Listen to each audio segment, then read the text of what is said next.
Members, good morning. Welcome to the meeting of the panel on education. Today is the appointed time. We have a quorum. I call to order the meeting of the panel. The first agenda item is information papers issued since the last meeting. No information paper has been issued since the last meeting. Now, for the next meeting, the administration proposes to discuss the two following items. 1, development and promotion of vocational and professional education and training. And 2, student health and physical fitness. The next meeting is supposed to be held at 2:30 p.m. on 31st of March. Do members have any comments on the two items to be discussed as proposed by the administration? If not, we shall proceed as suggested. There are some changes to be made to the June meeting. As requested by the Education Bureau, the panel meeting on 5th of June will be held at 4:30 p.m. on 16th of June instead of a Tuesday. I believe members have been notified and members agree to the change. Agenda item number 3 is development of the subject of senior, secondary citizen, and social development. Let's welcome representatives of the administration to come inside the conference room. At this stage, members are already seated. I ask members to press the request to speak button now.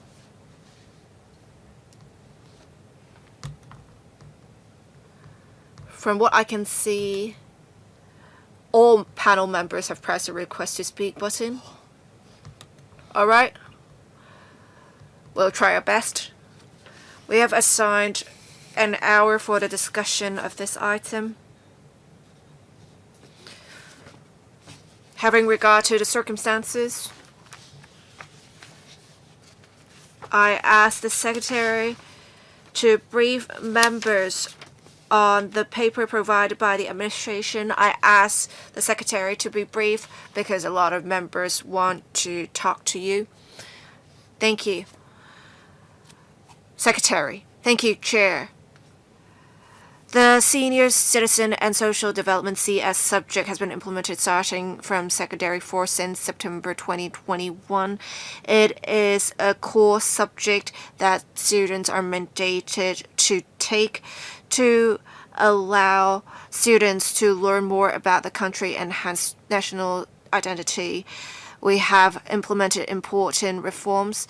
We have included a mainland study tour component for students to experience themselves the latest situation of the country. The Education Bureau has implemented continuous reviews and enhanced various arrangements. It is very important to successfully implement the CS subject. It is thanks to the concerted efforts of the education sector as well as other sectors of the community, including LegCo members. The Education Bureau would like to report on the latest situation with the CS subject implementation and some learning outcomes for students. We have included 3 themes under the CS curriculum. Hong Kong under one country, two systems, our country since reform and opening up, interconnectedness and interdependence of the contemporary world, allowing students to really learn about the development of Hong Kong, the country, and the world in general. It is also an important part to nurture sense of belonging of students to the country. In order to ensure learning resource quality, we have included the subject in the textbook monitoring mechanism. To support learning and teaching activities, the Education Bureau has developed rich and diversified resources and uploaded them onto the online resource platform. We have also initiatives to promote self-learning. We have the online reading award scheme, for example, to encourage students to have accumulate knowledge related to the country with learning. We have over 50,000 students taking part in the initiative. It is also important to make sure teachers are equipped to teach the CS subject. Since June of 2021, we have held over 140 professional development activities. Over 21,000 teachers took part. The feedback was very positive. Teachers thought they've learned knowledge that could be applied in their daily teaching. The Education Bureau also provides school-based professional support services to equip teachers with the necessary knowledge and skills to ensure successful implementation of the CS subject. We have also held exchange sessions to really enhance teaching quality. From the 2021-22 subject school year, the Education Bureau has implemented external school reviews and focus inspections. From the school year of 2021-22 to the February of 2026, there have been focus inspections and external school reviews for 101 and 107 schools, respectively. We have made sure with the implementation of the CS subject, we have incorporated elements of national identity and various values. We have seen students participating in the initiatives. We have also schools giving positive feedback. The mainland study tour component is a key component, and it's very meaningful. Since 2022-2023 school year, the Education Bureau has arranged for over 150,000 senior secondary students to take part in mainland study tours. We would like to thank you for the support provided by various mainland authorities in the implementation of the study tour activities. They have also provided professional guidance to route planning. It makes the tour safer and smoother. In the 2025-26 school year, we have arranged for more red tourism routes, increasing the number of routes from 11 to 15, from 11 before to 15. We have enhanced the study tour guidelines to enhance safety for students. We have also held development courses for those personnel who are accompanying the tours to provide more adequate, more protection for students. The study tours provide a unique experience for students. It also provides opportunities for them to really learn to take care of themselves. This arrangement is especially important for ethnic minority students and special school students with the enhancements of the arrangements. We have seen with the enhanced arrangements, it has seen really positive feedback from the student groups as well as teachers. We see that the expected learning outcomes have been achieved. Students were able to learn more about the country. We will continue to collect student works to get a better understanding of the learning outcomes. We have also set up a dedicated website for mainland study tours to showcase students' learning outcomes. Right now, the CS subject only has one paper. The result is either attained or unattained. In the DSE examinations have been held in 2024 and 2025. For day school students, the attained rate is 94.1% and 93.2%, respectively. We see an overall pleasing performance. The CS subject is now an important part of the promotion of patriotic education, and it has been widely recognized and supported by the education sector and other sectors of the community. I would like to thank frontline officers and members for their support so far, and we are committed to continuously enhance our work in this area. Thank you. We welcome members' questions. Thank you, Chair. Thank you, Secretary. The Secretary gave a very succinct introduction. We will have many members speak today. It seems to be a very popular topic. Let me read out the order in which members are going to speak. Professor Michael I, Dr. Moon Kit, Mr. Tang Fei, Mr. Dennis Low, Mr. Ken Wong, Mr. Rock Chen, Mr. Lam Chen Sing, Mr. Chulat Wai, Dr. Alvin Lee, Mr. Wu Yingpeng, Reverend Peter Kun, Mr. Andrew Yao, Professor Priscilla Leung, Ms. Vivian Kong, Dr. Simon Lee, and other members. I will speak last. I believe that's all panel members. We have only assigned an hour for the discussion of this item. The Secretary has given her presentation within 10 minutes. I ask members to take the same approach, take a focus approach with our discussions, and I ask the Secretary to be focused in her reply as well. Thank you. Professor Michael I, the speaker's microphone is not on. With examinations, we have seen the government is attaching great importance to national education and national security education. In nurturing students and learning about the country, we have to understand that circumstances are fast changing. They change probably every day.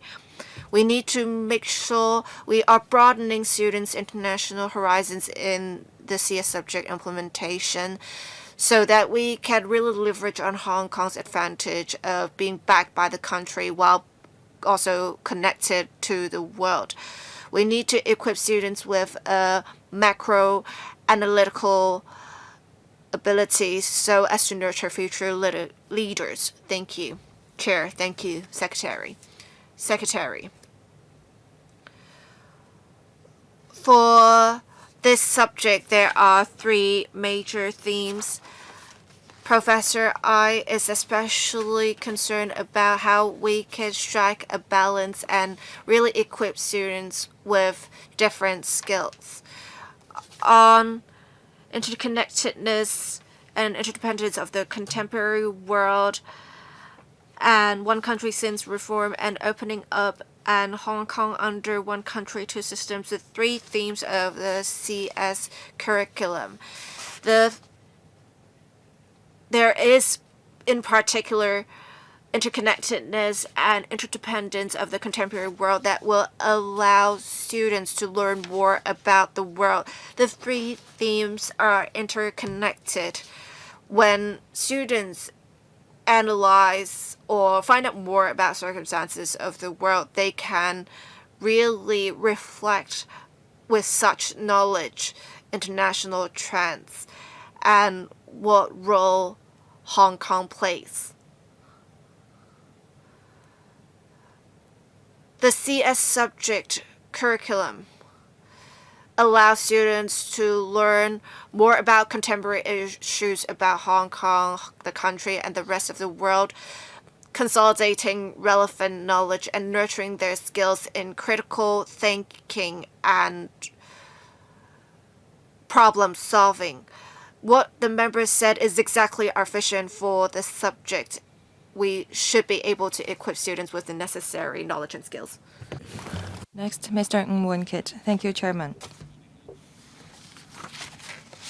I recognize the effectiveness of the CS subject, and I believe that the CS subject will help cultivate our students' sense of national identity.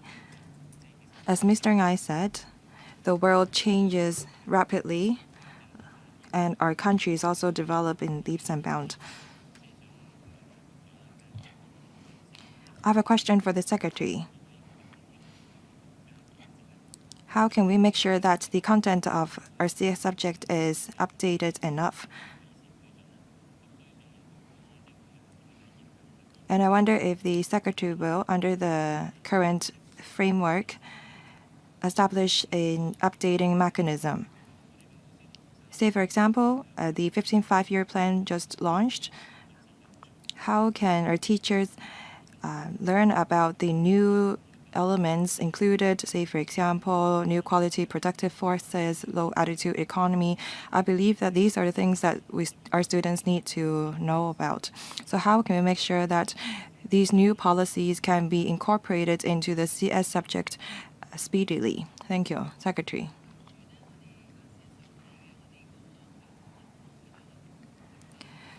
One of the features of the CS subject is that the content of it has to be up to date. The member asked how we can incorporate new policies into the subject and how can we make sure that our students are up to date about the latest national development. As mentioned, there are 3 themes under the subject. Through exchanges, visits, classrooms, our students will know more about our national development. The quality of the teaching materials is essential. Our country just published the 15th five-year plan. Our colleagues in the Education Bureau, along with some experts, will write up the teaching materials on, say, for example, the 15th five-year plan. The plan is within the scope of the CX subject. It falls under the theme of our country since reform and opening up. So whenever a country rolls out new policies or new documents, we will include that in the theme of our country since reform and opening up. Our colleagues in the Education Bureau will develop teaching materials, PowerPoint slides, videos, together with some experts, and upload them onto our online platform for our teachers' reference. As for how we update our textbooks,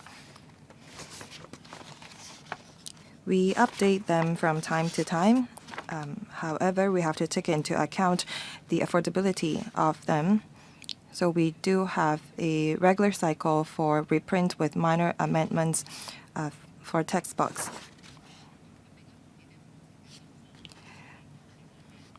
Regarding updating the subject, well, as I said, the 3 curriculum cover Hong Kong, our country, and the world.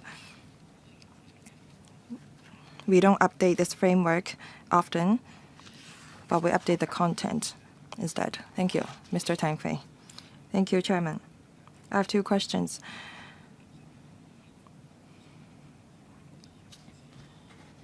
The CS subject implemented in 2021-2022 school year, it was the year when there was a conflict between Russia and Ukraine. And the international landscape became unpredictable since then. Donald Trump took office, and after that, we've seen many wars. There is a theme under the CS subject that is interconnectedness and interdependence of contemporary world. International situation changes too rapidly, so it's difficult for us to include these news into the content of the subject. So do we have any measures to make sure that our teachers are up to date about the latest international landscape? I'm not worried about updating the content of the CS subject with the country's development, but the world. Second, CS subject is different from other DSE subjects. The results are only reported as either attained or unattained. The passage rate is as high as some 90%. I wonder if we can include another level to the result. For students achieving outstanding performance in the subject, can we include say, a distinction level on top of the attained and unattained. Otherwise, we are treating students that perform well or who just pass the subject the same way, and it may not be too fair. Secretary, thank you. Now, in terms of the content of the CS subject, through that, we want our students to build a solid knowledge base and develop problem-solving skills.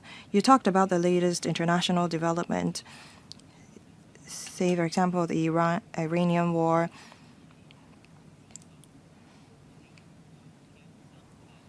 We're not trying to update our students with some news every day. We just want to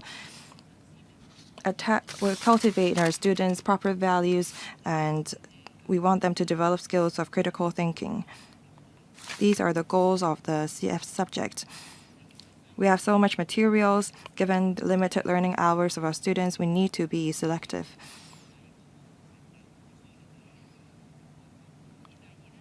And second, Mr. Tang asked about the assessment of the CS subject.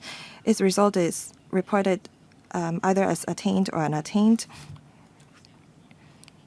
We made such an arrangement because we didn't want our students to train their examination skills in order to attain high marks in the subject. We want them to develop critical thinking and rational analysis skills. We want to give them room to think about what's happening in the world and our country.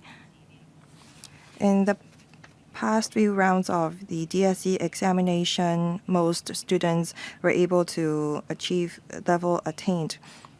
We don't want them to focus on the exams,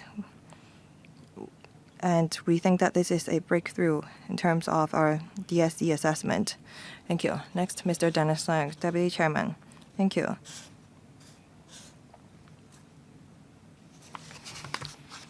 We have textbooks on CS subject to make sure that the goal and the materials are correct, objective, so that our students can develop solid knowledge base and cultivate the proper values, attitude. And I see that the Education Bureau has been rolling out programs to train teachers on teaching the CS subject. However, I think that the quality of teachers matter. When we rolled out the general studies subject, there were teachers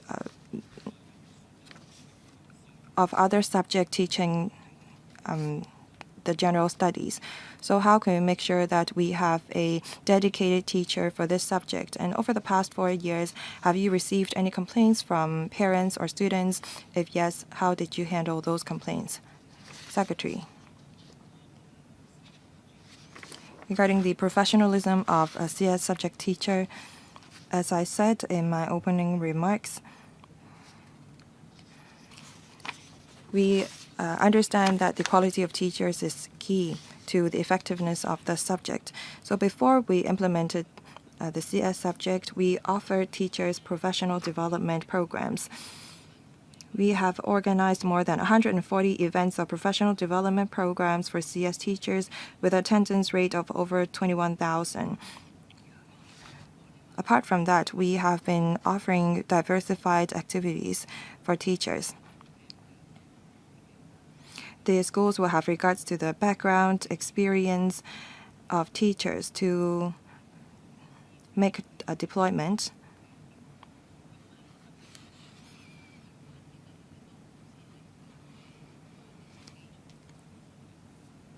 When teachers have accumulated some experience in teaching CS subject, they need to continue to receive training. They need to update themselves of the latest national development, say, for example, the 15th five-year plan. You asked if we've received any complaints. Not to my memory.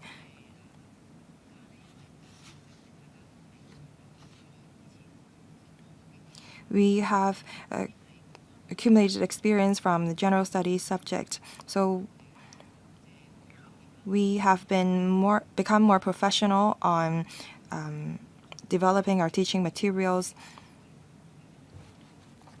and we try to be more focused in developing content for the subject. So you see that is quite effective.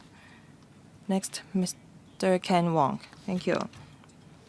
Over the past few years, the Education Bureau have arranged mainland study tours for some 150,000 senior secondary students. The Bureau have organized a roving exhibition of the outcome of the study tour before. They include photos, essays of students who have gone on study tours to showcase the effectiveness of them. And I wonder if the Bureau will organize large-scale exhibition to display works of students in all 18 districts of Hong Kong to cultivate a sense of patriotism among community. Thank you. Secretary, thank you for the suggestion. We will try to work on it. Over the past few years, we see from the oral or written reports of students after they've come back from the mainland tour that they had quite a good experience. We are looking into how we can better showcase their learning results so that the community know about how effective the tours are. We will look into your suggestion and we will try to implement it. Thank you. Next, Mr. Rock Chen. Thank you, Chairman. The goal of the CS subject is to cultivate in our students a sense of national identity and proper value. We also want to develop in them a international perspective. So under these two main goals, I wonder how the Education Bureau make arrangements on a number of learning hours and study tours. How can we strike a balance? I know that we need to have our students experience the mainland, but how can we make sure that the food and accommodation are hygienic? And I wonder if there is a mechanism in selecting the restaurants, accommodations in the Education Bureau to make sure that they are hygienic and safe. Thank you. Secretary, as I said, this CS subjects cover Hong Kong, the mainland, and the world. So in terms of distribution of learning hours, they are quite even. We assigned 1/3 of the hours to each of the subjects, or themes rather. We have different routes for students ranging from 1 to 5 days. The schools can have regards to their manpower arrangements, the capabilities of their students to select the theme of their study tour.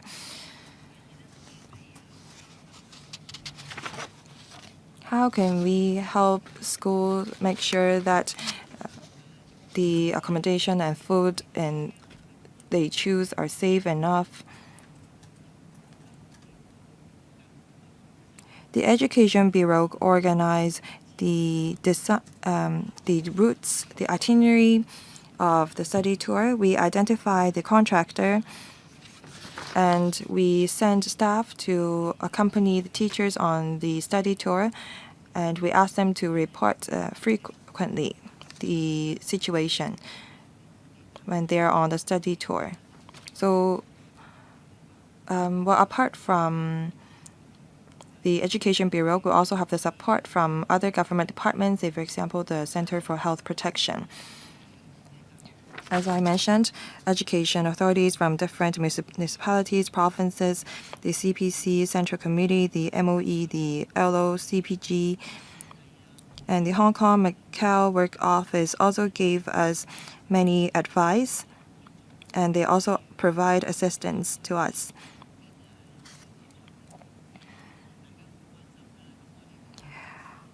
Many students experienced a stomach ache and they went on to study tours. So we have leveraged on many different departments to help. Thank you. 係多 Next, Mr. Lam Chun Sing. Thank you, Chair. I want to ask about the study tours.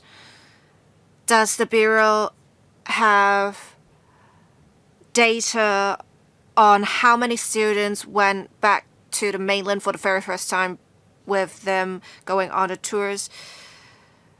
Is it the case that they did not obtain the mainland permits before and obtained a permit for the very first time for mainland study tours? Their parents probably wouldn't have mainland permits either. For this group of students, should we have more pre-tour arrangements, for example, briefing sessions, so that they can have a better experience? And if they have a good experience, we may see them being interested in the mainland, and we should collect this opinion from them as well. Second, most of the tours will have students visit the Greater Bay Area. Apparently, a question in the DSE paper said 40% of students could not answer a question on Greater Bay Area. It seems to be quite ironic. I think the important part is we need to nurture students' sense of belonging. Can we have some sort of quantifiable indicators so as to track the effectiveness of the learning of the subject? Thank you, Chair. Secretary, thank you. On the first question, we do not have specific data on what the member mentioned, but what I can share is that for non-Chinese students, non-Chinese speaking students, and special school students were able to go to the mainland with the arrangements of mainland study tours. They gave really touching feedback after the trips. If members have the time, please scan the QR codes in the annexes. There are some short videos, and members can really see the sharing by these students. Non-Chinese speaking students and special school students may not be able to word their feelings, and through such videos, you can really see how they feel.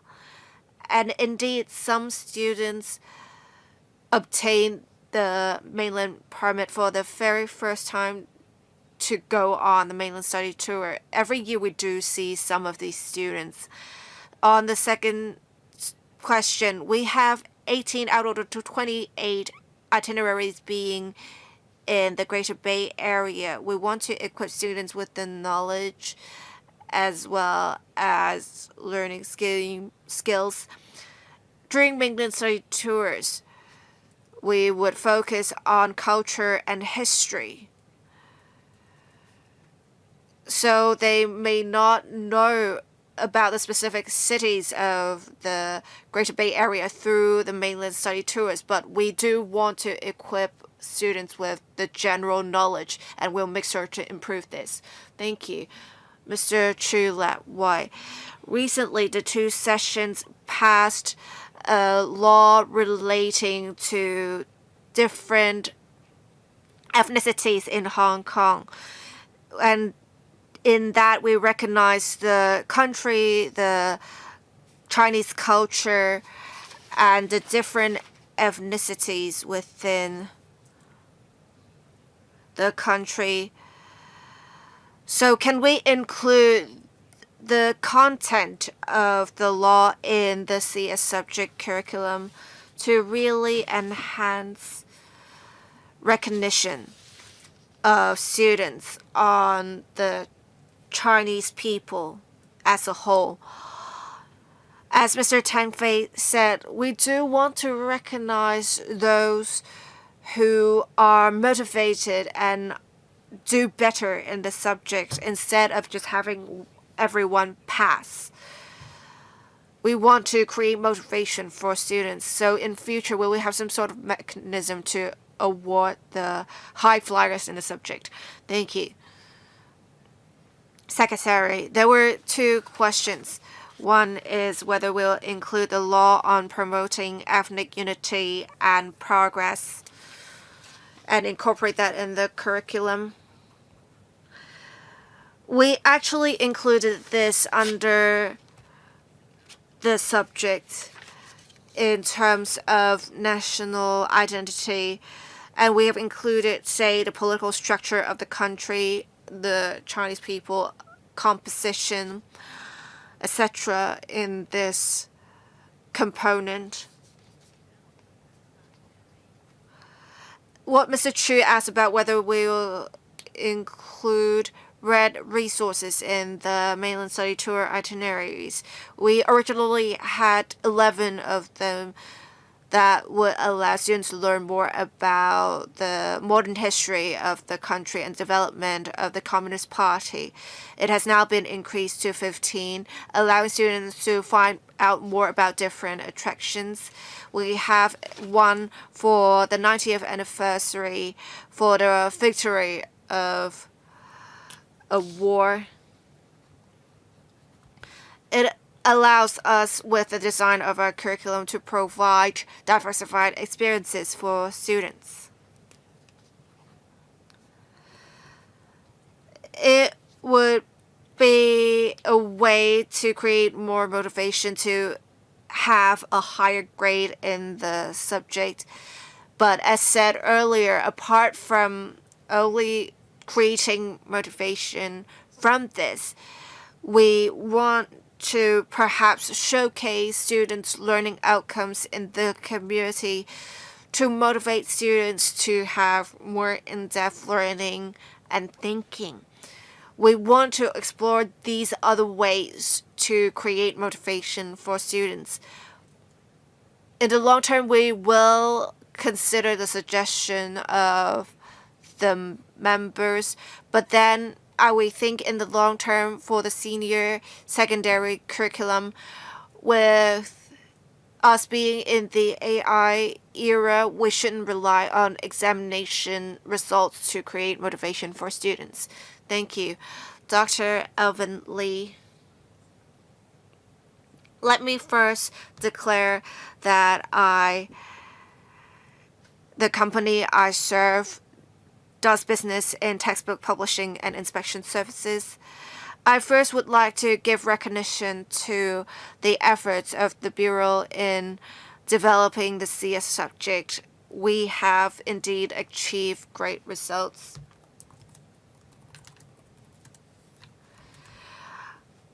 I have some suggestions for how we can enhance teaching quality and mainland study tour arrangements.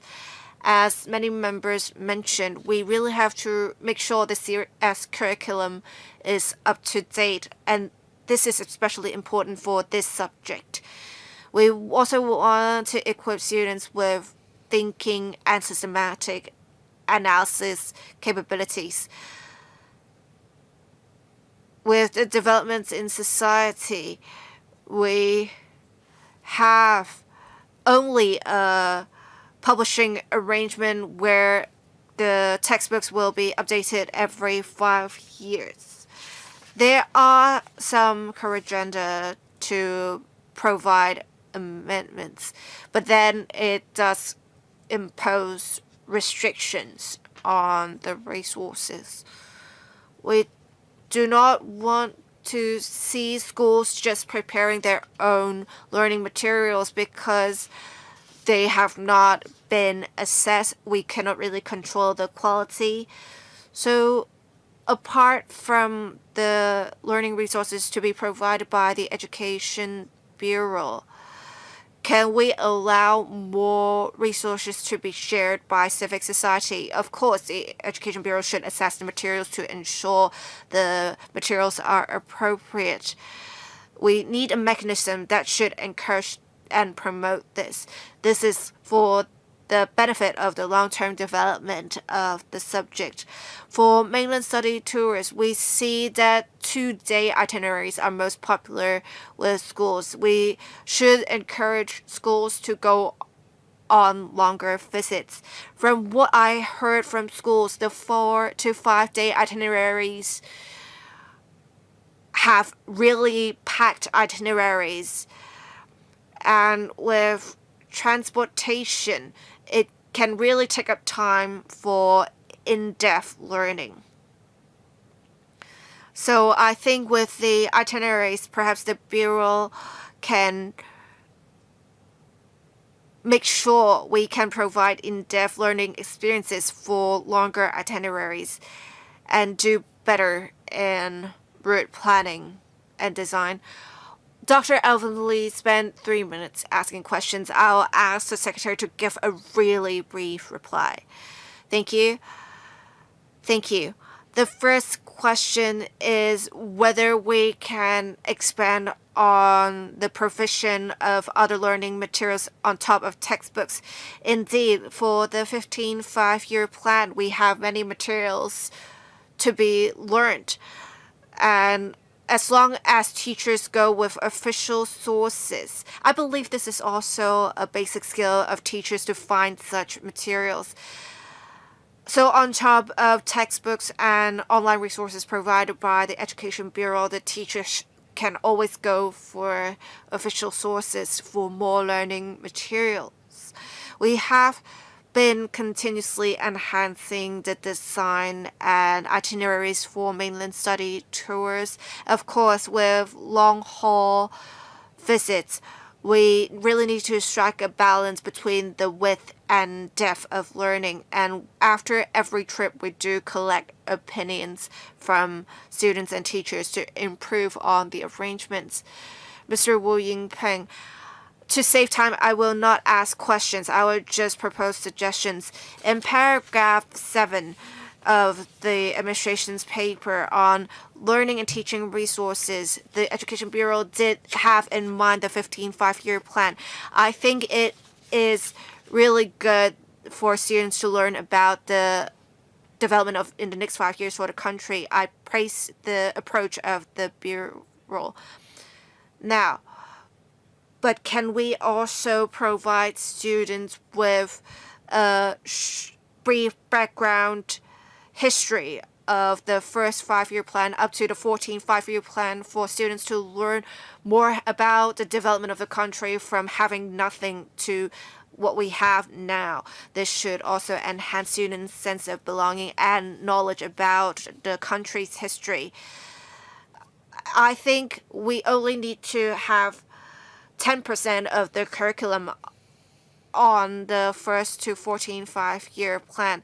When I studied the secondary curriculum in the mainland, we have on top of a 5-year plan, there would be other contents covering different parts of the history of the country. I think the part of the contents would be authoritative and very credible. I think the secretary can consider this. All right. I thank Mr. Wu for their comments. I think this is a good approach and the material should be easy to obtain. Thank you, Reverend Peter Kun. Thank you, Chairman.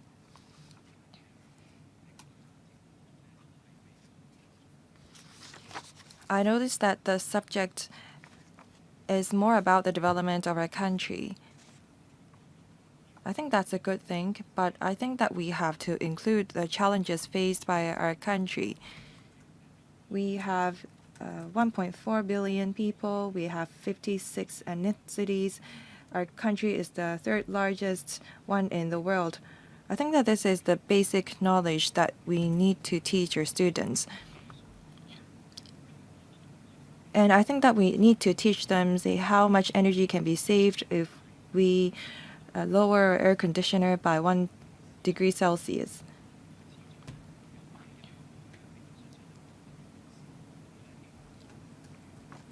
Our country went from poverty to prosperity.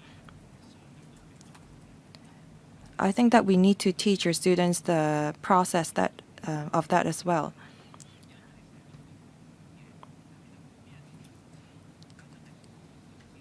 We experienced some negative experience.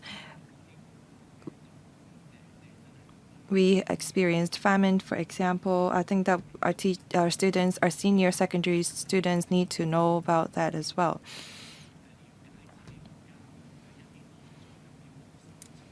I think that on top of our achievements these days, we need to teach them what we've went through in the past. That's a suggestion. Am I right? I'd like to give a simple reply. With this CS subject, we want our students to know more about the latest development of our country. Students also need to take Chinese history subjects. The other member talked about our first 5-year plan. Our country is developing, is improving. Students taking both Chinese history and CS subject will know about the development process of our country. And as they learned, they need to develop critical thinking.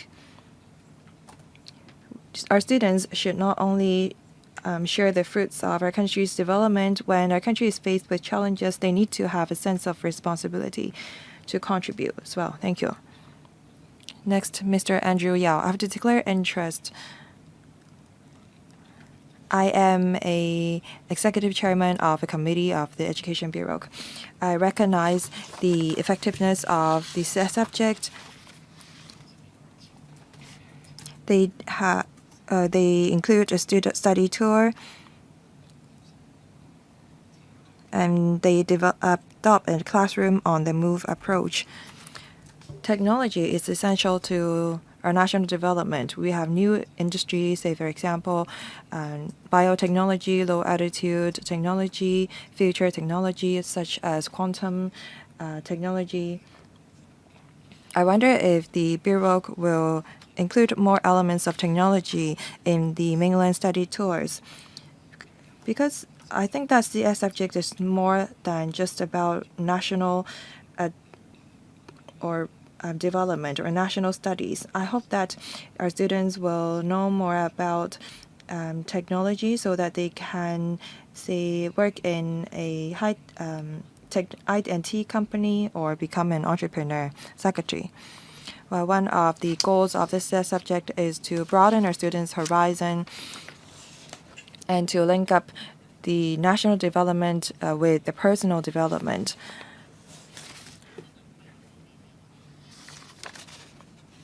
We want students to connect the subject to their daily life. As to whether we can include more elements of the latest national INT development in the subject. In fact, as we design the mainland tours and the curriculum, we have taken into consideration those elements. There are some latest national developments that we are not aware of. So we are very grateful to the education authorities and related offices in various provinces and municipalities for informing us about some of the latest elements. Many students now are able to take part in Chinese railway company to learn about the latest chip technology. They also visited the RRC Corporation, TikTok, BYD, companies and leading enterprises alike. All these are to broaden the horizon of our students. They experience digital economy, new energy, smart manufacturing. Some of them even had the opportunity to experience with their own hands how this technology was being developed. And I think that this was inspiring to our students when they think about their future career path. Thank you. Professor Priscilla Lang. Thank you. I'd like to commend the Education Bureau for their achievements on the CS subject. We're concerned about 4 areas: teachers, content of the curriculum, assessment, and learning modes as we transitioned from the general studies to the CS subject. I advocated for having only 2 levels in the assessment, that is attained or unattained. We need to let our students enjoy this subject. However, I looked at your examination papers. I think that it can be more flexible, and I think that in terms of teaching materials or examination papers, you should be more creative. I'm more than happy to contribute. Second, I think that when teachers teach the subject, they need to tell stories, like adopt a storytelling approach. In the mainland, when they teach Chinese history, they play videos. In Hong Kong, we need to teach our students how Hong Kong contributed into the national development.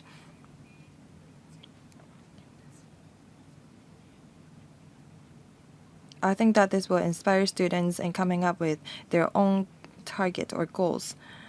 3 years ago, in the CE Q&A session, I asked if we can have our own judge in the United Nations that come up of one of our 3 law schools in Hong Kong. In January this year, one of our law school graduates from the City University became a judge in the United Nations. They said that, that judge said that their 1-year experience in Hong Kong was very key to him or her.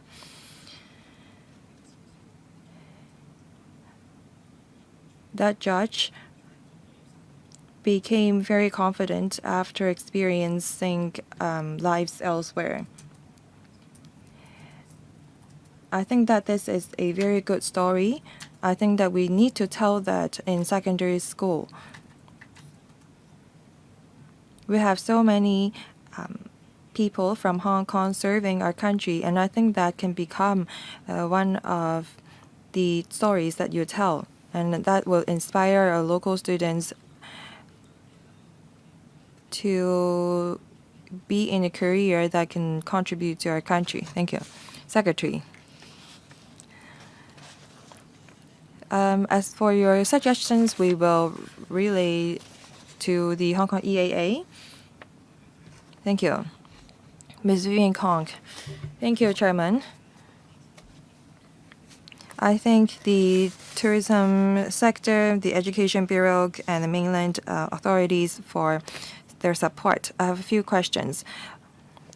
On itinerary of mainland study tours, how can we make sure that the experience of our students is different from just any other study tours, and how do we make sure that the itinerary is linked up to the themes under the CS subject?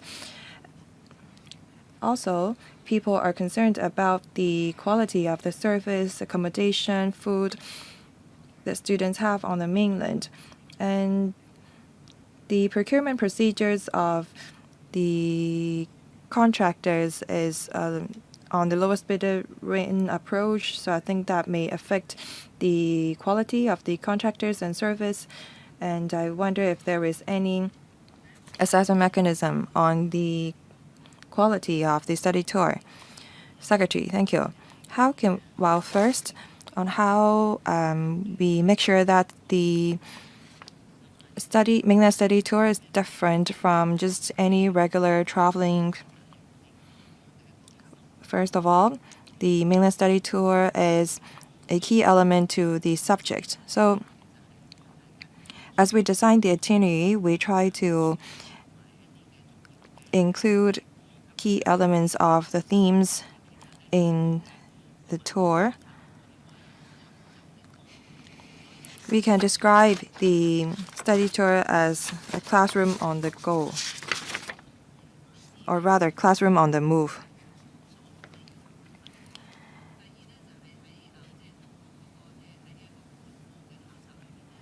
Second, we will make sure that the students are safe as they go on these mainland study tours. Starting from 2022-23 until today, over 150,000 students have participated in the mainland tours. So on average, we have 50,000 students going on to mainland every year, and most of them take these tours in March or April. So in terms of procurement, arranging for food, accommodations, we will make sure that they are safe. As I said, the Education Bureau organize the procurement. We adopt the principles of fairness, just and openness in our procurement. Quality is our top consideration. You talked about the lowest bid wins approach. Well, we do consider the price, but the quality is our key consideration. We have introduced, therefore, the two-envelope approach to make sure that experienced and capable contractors will win the tender.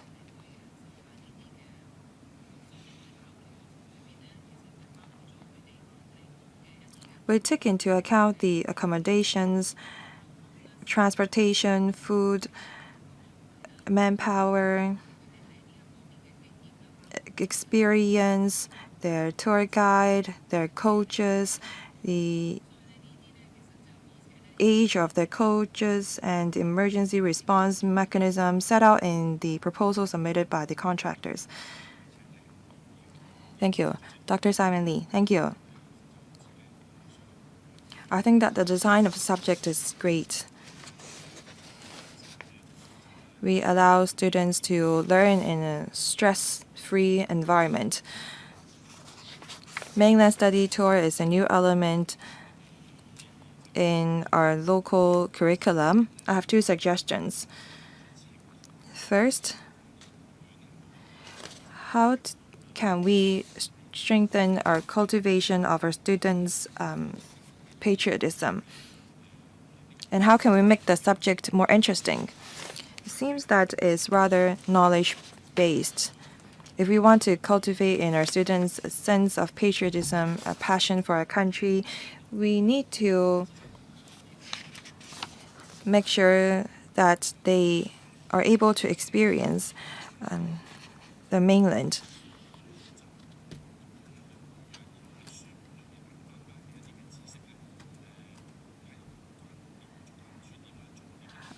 I think that the key is that we make sure that our students develop a sense of appreciation for our country after they have gone on the mainland study tours.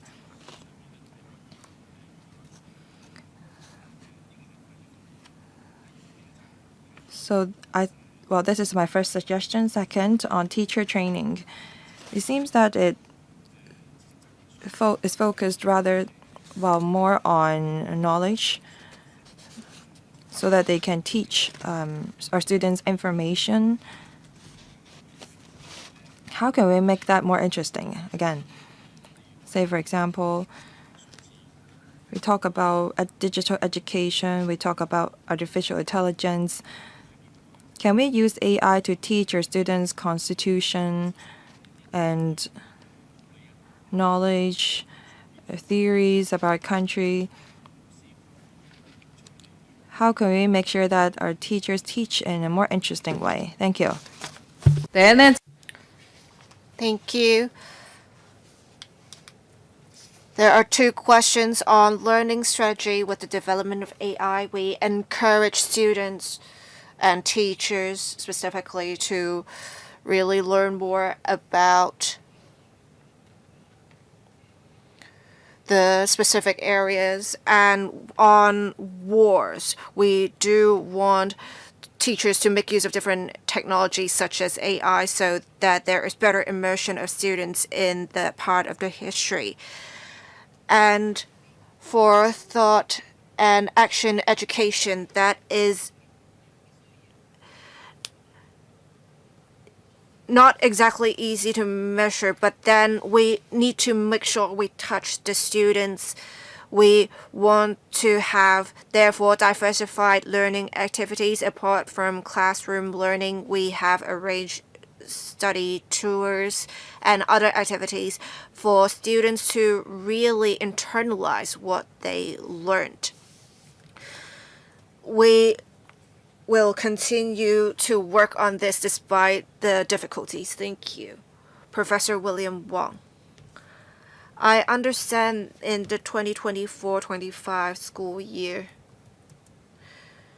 we have 1 to 5 day itineraries. I want to ask about the distribution.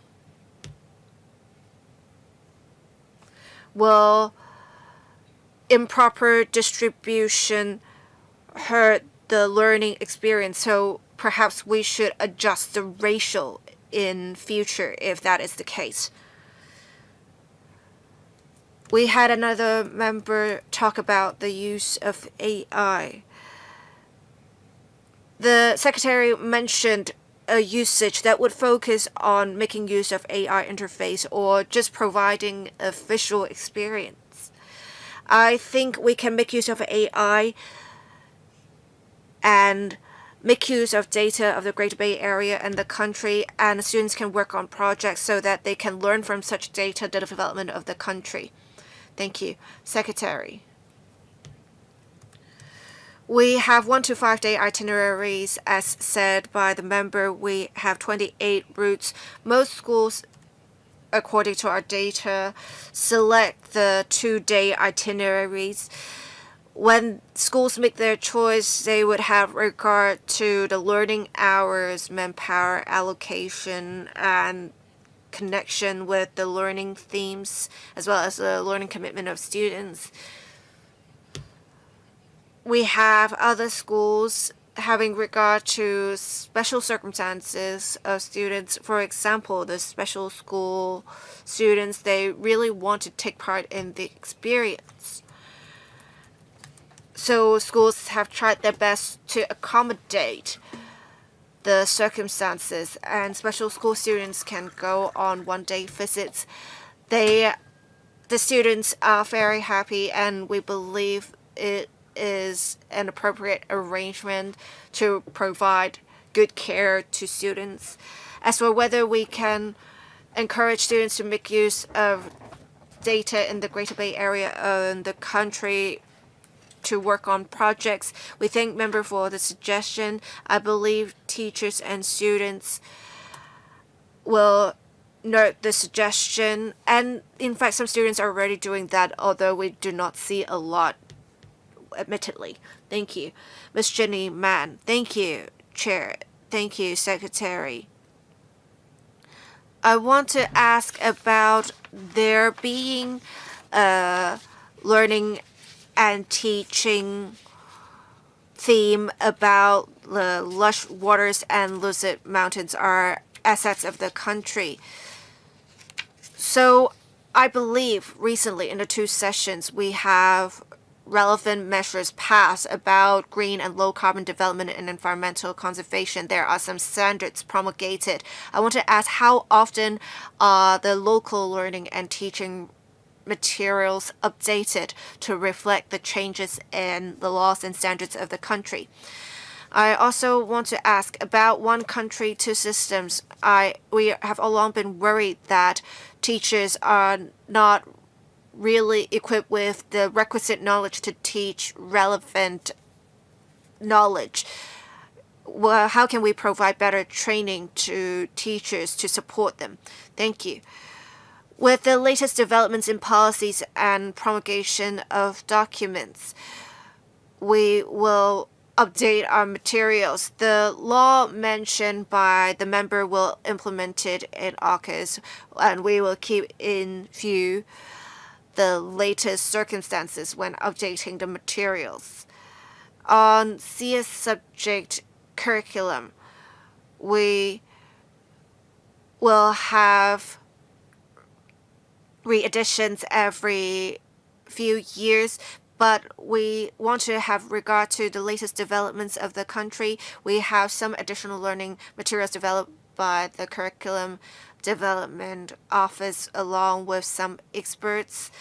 We also hold some seminars and professional development activities for teachers to learn more about the latest developments, which would include what the member said earlier about environmental conservation, and that would allow teachers to learn about the latest policies and documents of the country as well as relevant laws. Thank you. Professor Alex Fan, I would like to thank the Education Bureau for achieving great results in the implementation of the CS subject so far. I'll be brief. I have 2 questions. The first question is I want the Secretary to talk about how they can make sure the contents are consistent across the board. Teachers are given much room in selecting their own learning materials. How can we ensure there is consistency? I'm not talking about teachers having to talk about the same things verbatim, but then we want to make sure students receive a consistent message with their learning of the subject's curriculum. The second question is, will there be some sort of information dissemination platform for teachers to receive the latest learning and teaching guidelines as well as teaching materials? As some of the members said, this subject has to be updated. It is especially important. We have rapid changes in the subject curriculum, so we really need to make sure the learning contents are updated. Thank you. Secretary, I believe with consistency that the member mentioned, it is focusing on the quality. With textbooks, we have a stringent assessment mechanism to ensure all textbooks are accurate, comprehensive, objective.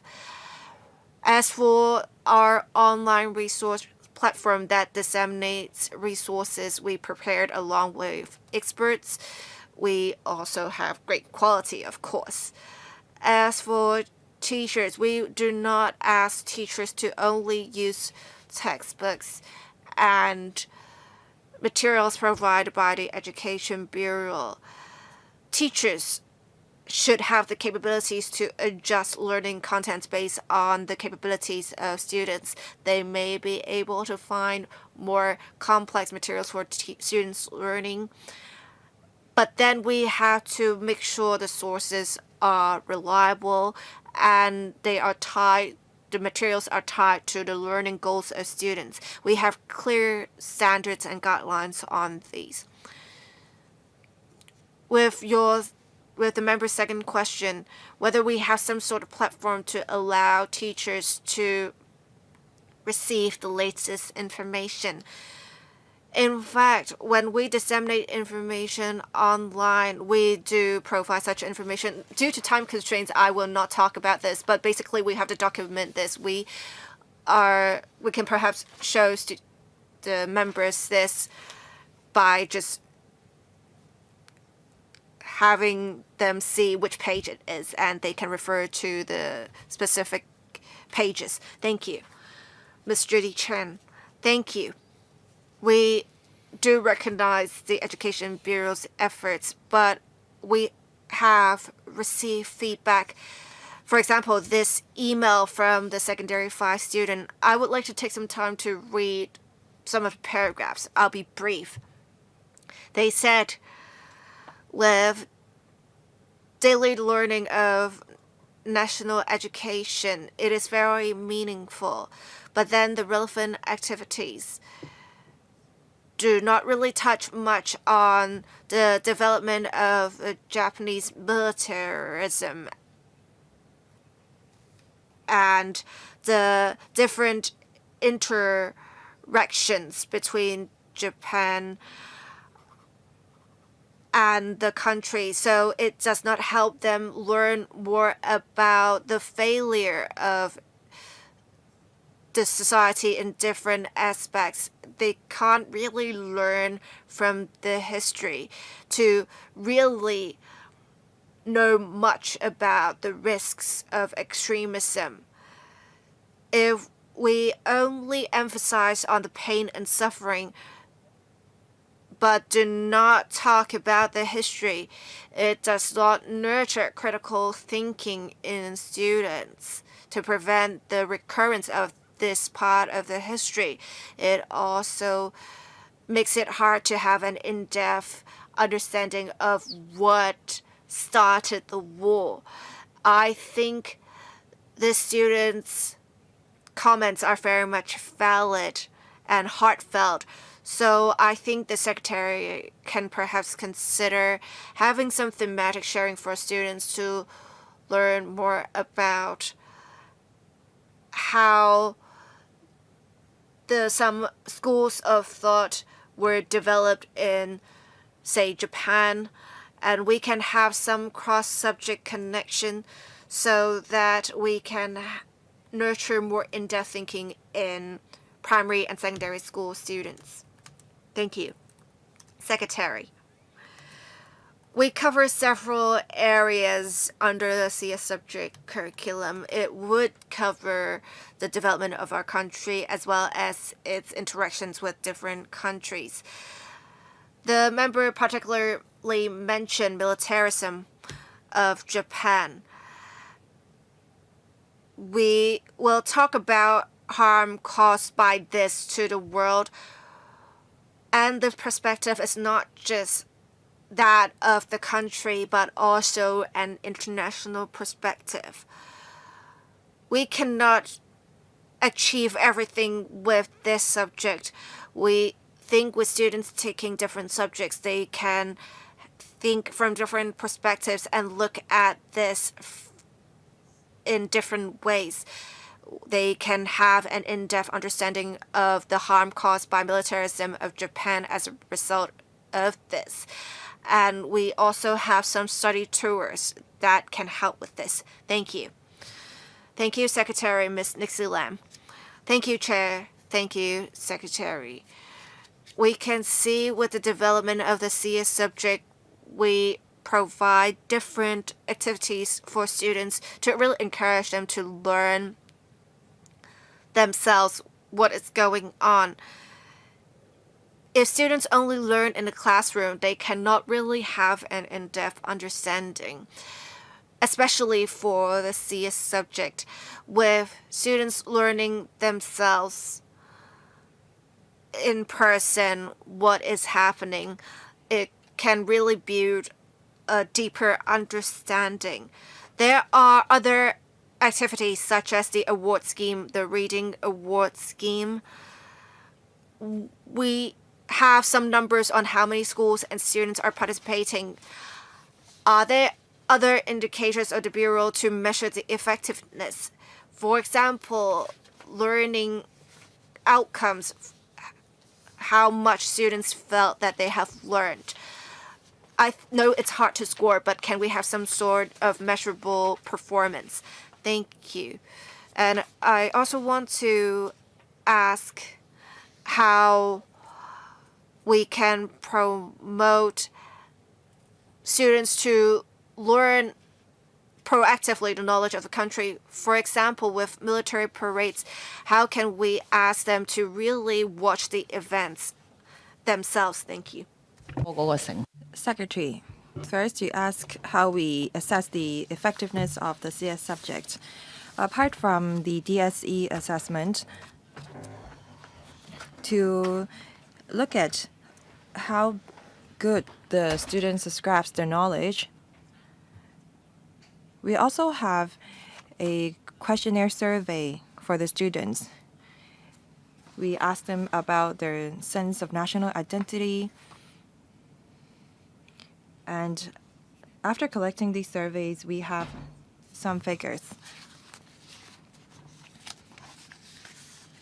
We also look at the essays, the sharing provided by the students after the mainland study tours, and we look at their reflections. We see more and more schools filming videos of their students, and there are students developing websites on the heritage and the species they want to protect.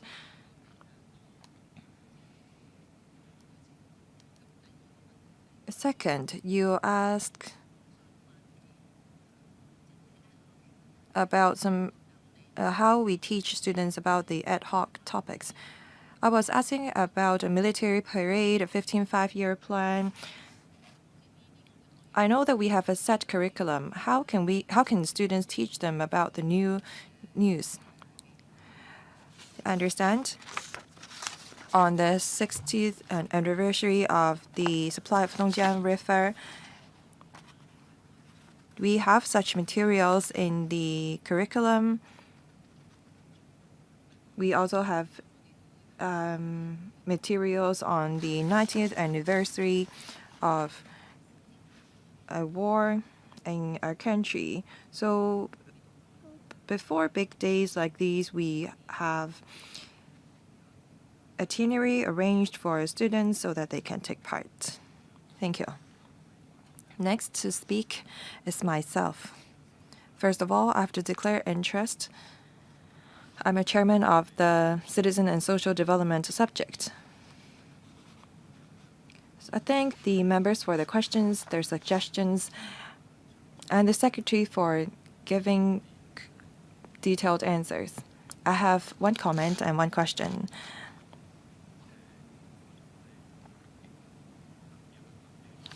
The results of the subject is reflected as attained or unattained.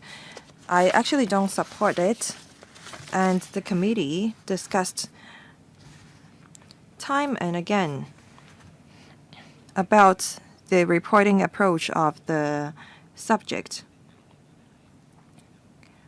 Learning should be something interesting for students. As we witness the development of the CS subject,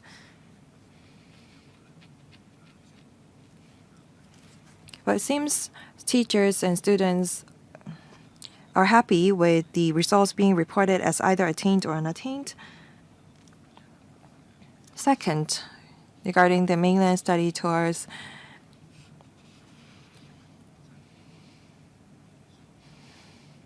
I do agree that the itinerary should be more focused. We should go deeper instead of going wide. We need to cultivate in our students a sense of passion for his country. There's some benefits to it. The itinerary wouldn't have to be so packed, and there could be in-depth discussion amongst teachers and students on certain topics. Regarding the problem of textbook review, textbooks are only reviewed once every 5 years.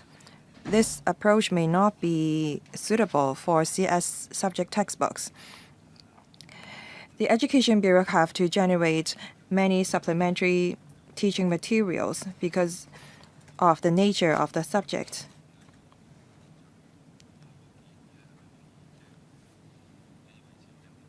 I have a suggestion. I think that we need to maintain the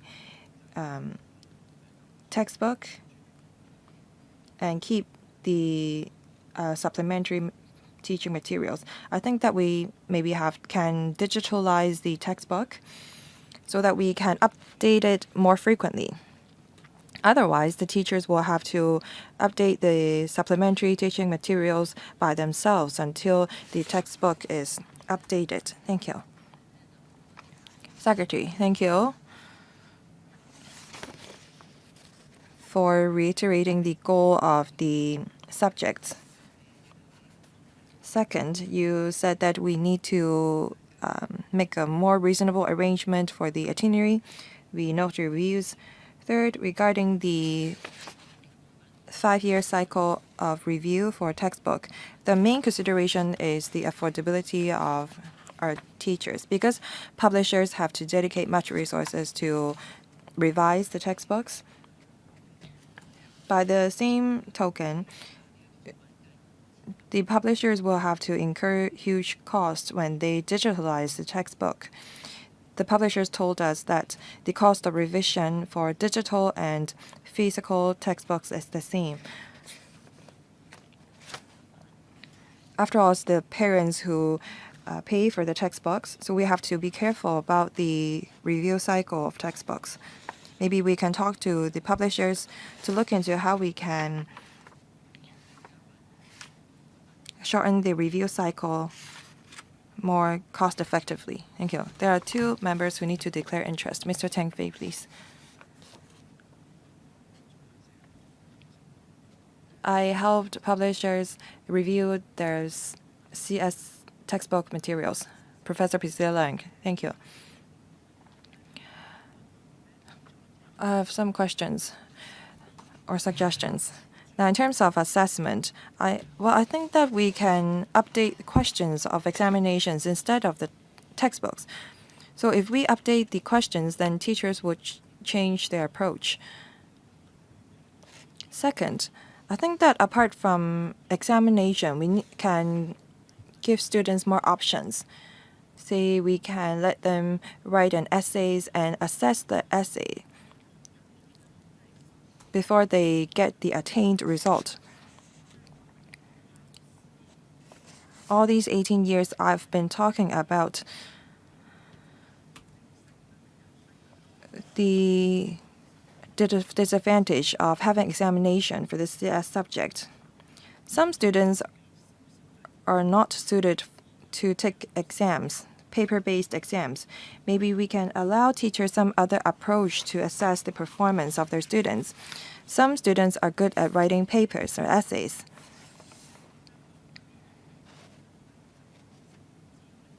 I know that Hong Kong students cannot escape examinations, but I think that we can perhaps supplement with workshops so that we can nurture better talents and leaders. Thank you. Secretary, a short reply, please.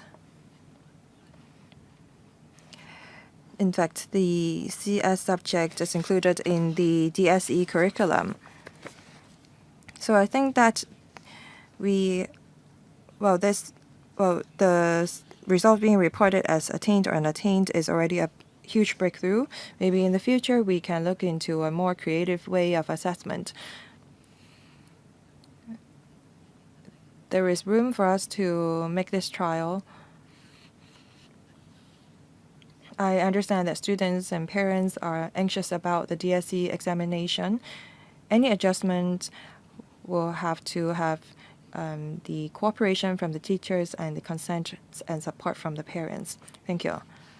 Mr. Ng Moon Kit, Chairman of Declare Interest.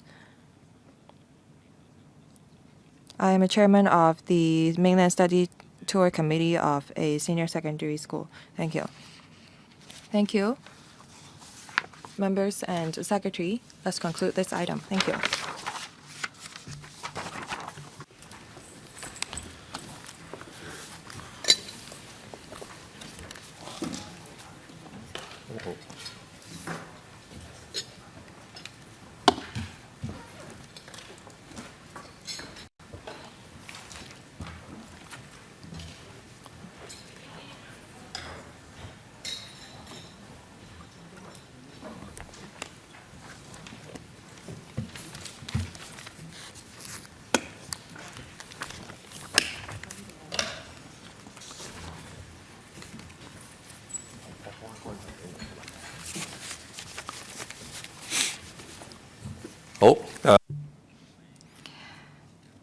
Let's move on to the next agenda item. Support services for newly arrived children.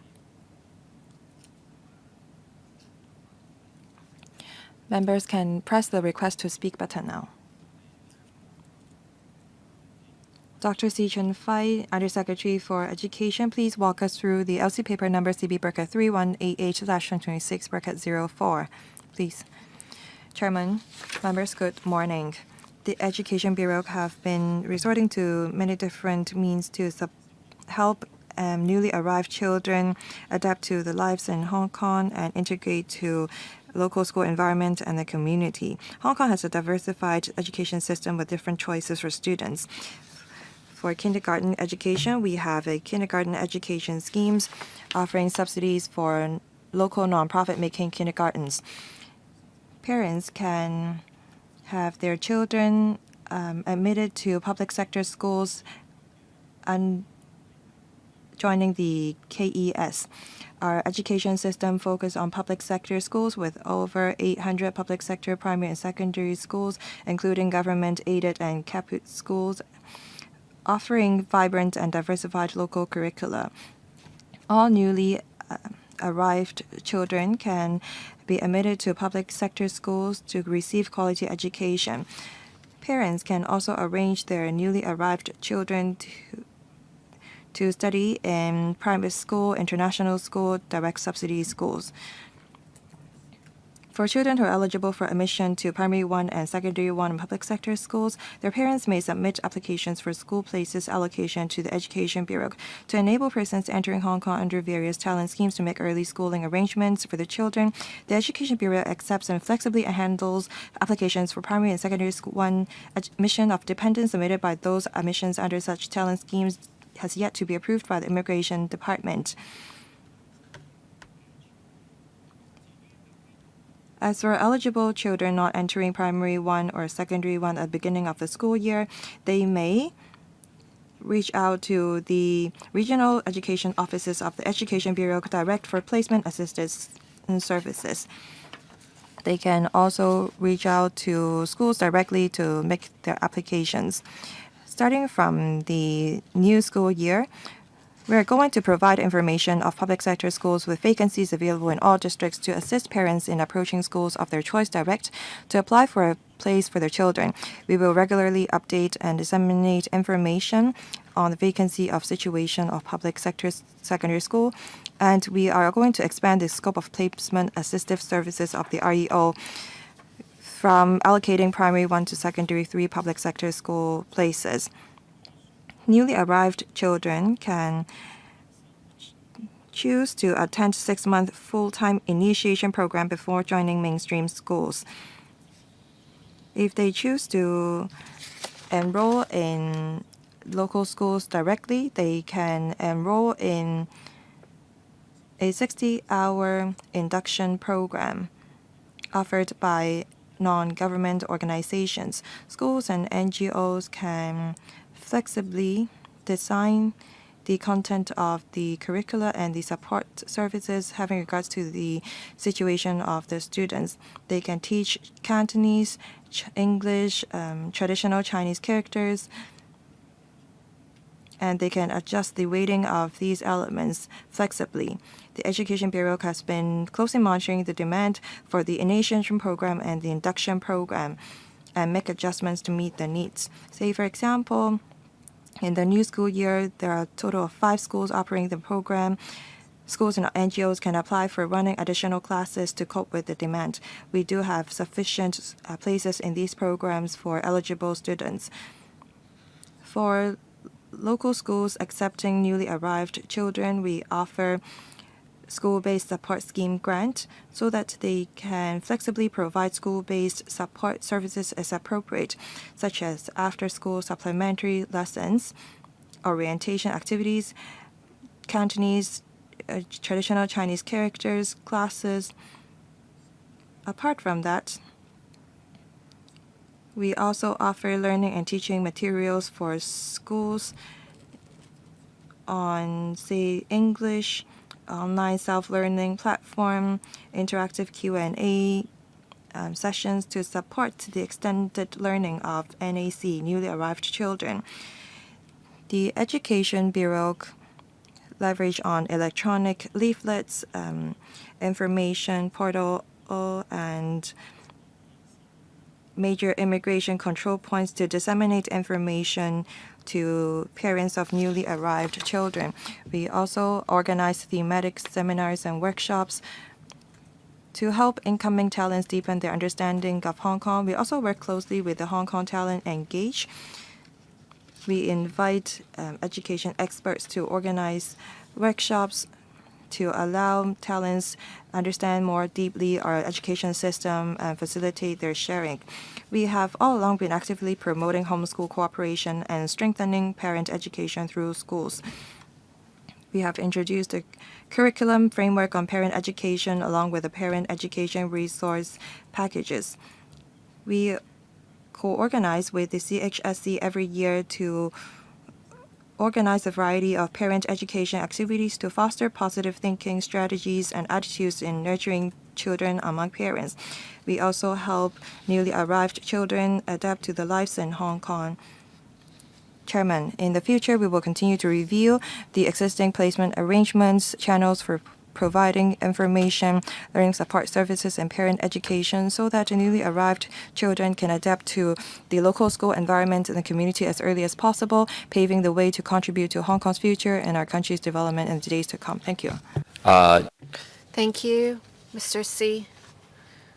Dr. C.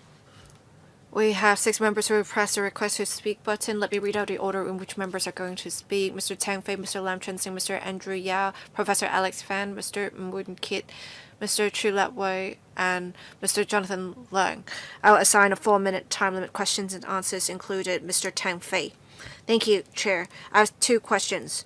For the first question, we have newly arrived children coming from diverse backgrounds now.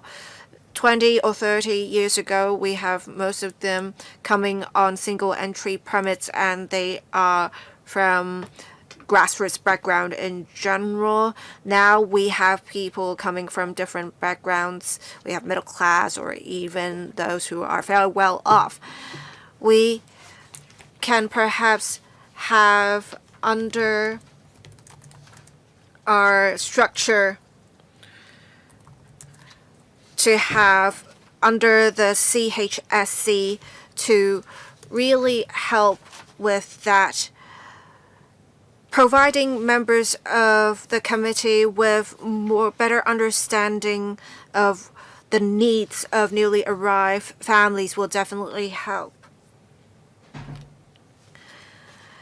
We have also the school-based support grant for students to adjust to the learning environment and society of Hong Kong. And we have different allocations in the budget of last year and this year.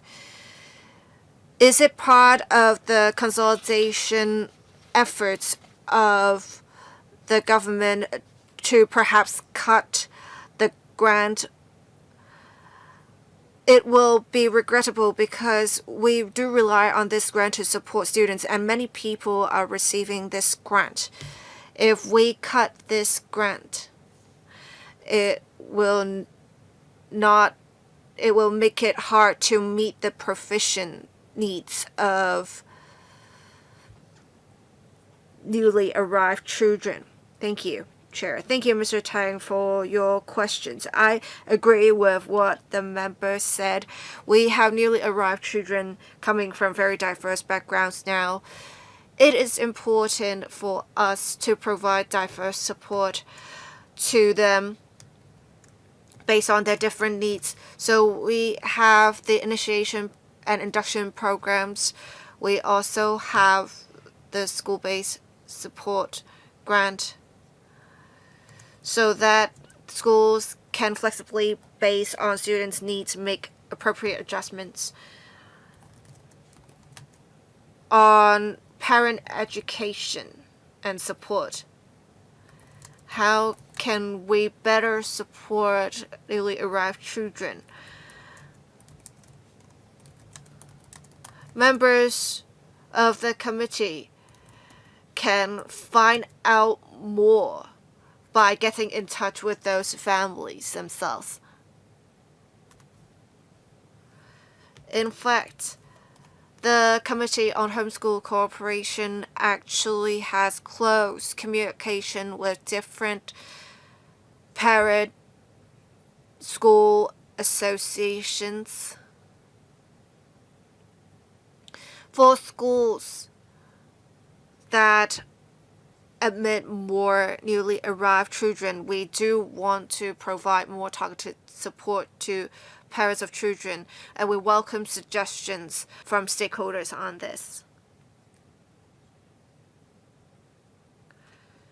On resources, we do have a consolidation program going on, but then we also have regard to the number of students admitted by schools, and we already provide a block grant to schools. We want to have different subsidies for schools so that they can use them flexibly. We do have grants that are admitted, that are based on the number of students admitted, and there may be some changes, but then we can reassure members that we can adequately support the needs of newly arrived children. Thank you. Mr. Lam Chin Sing. The challenges faced by newly arrived children would be in English or writing of traditional Chinese characters.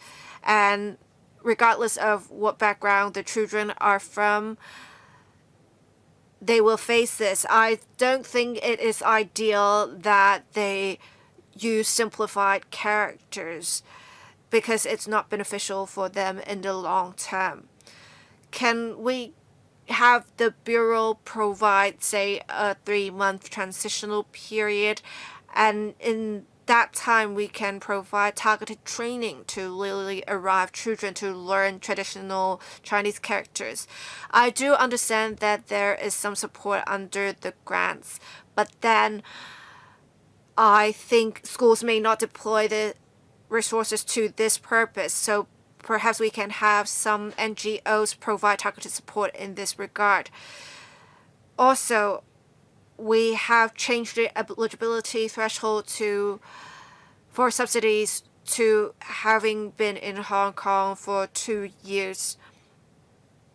So we do see more children of talents coming to study in Hong Kong starting from secondary 4. But then some think it is unfair because some schools are more elite. Does the Bureau have any estimations on how many children will be admitted halfway like this? And will you allocate the school places based on not only the wishes of students and parents, but also, say, geographical location and other factors? Thank you. Undersecretary. Thank you, Chair. Thank you, Mr. Mr. Lam. Mr. Lam specifically talked about learning of traditional Chinese characters. I think Mr. Lam is quite correct. When students come to Hong Kong, they need to learn traditional Chinese characters for their communication. And when students have yet to be familiar with traditional Chinese characters, schools can provide appropriate support. As for tests and examination, should we allow students to provide answers in simplified Chinese characters? I believe teachers can exercise their professional judgment. We should have regard to the school's circumstances and other relevant circumstances, including the specific learning and testing goals. Schools need to make use of appropriate channels so that parents understand what the school's vision is for assessments and the specific arrangements. We also provide different learning resources for simplified and traditional Chinese characters to help students learn how to read and write traditional Chinese characters. We also provide schools with school-based subsidies for them to flexibly deploy to different areas to, for example, help students adjust to the daily learning environment in Hong Kong as soon as possible. For the learning of traditional Chinese characters, that's it. That's for what we have. As for midway admissions, we do also provide support services for the senior secondary stage. We consider there to be adequate number of places. If need be, we can work with schools that have classrooms left to increase the number of places for those who are joining midway. And if need be, some coordination can be provided by regional education offices. Members asked about whether we have assessed the needs of transfer students specifically. We actually encourage students to come to Hong Kong early on to receive education. It would be easier for them to adjust. We do keep in view the supply and demand for school places. If necessary, we will make adjustments. Thank you. We ask members to press the request to speak button as soon as possible if you wish to speak. After the next member has spoken, I will draw the line. I will also extend the meeting by 15 minutes now. Thank you. Mr. Andrew Yao. Thank you, Chair. I want to ask a question and I have a comment.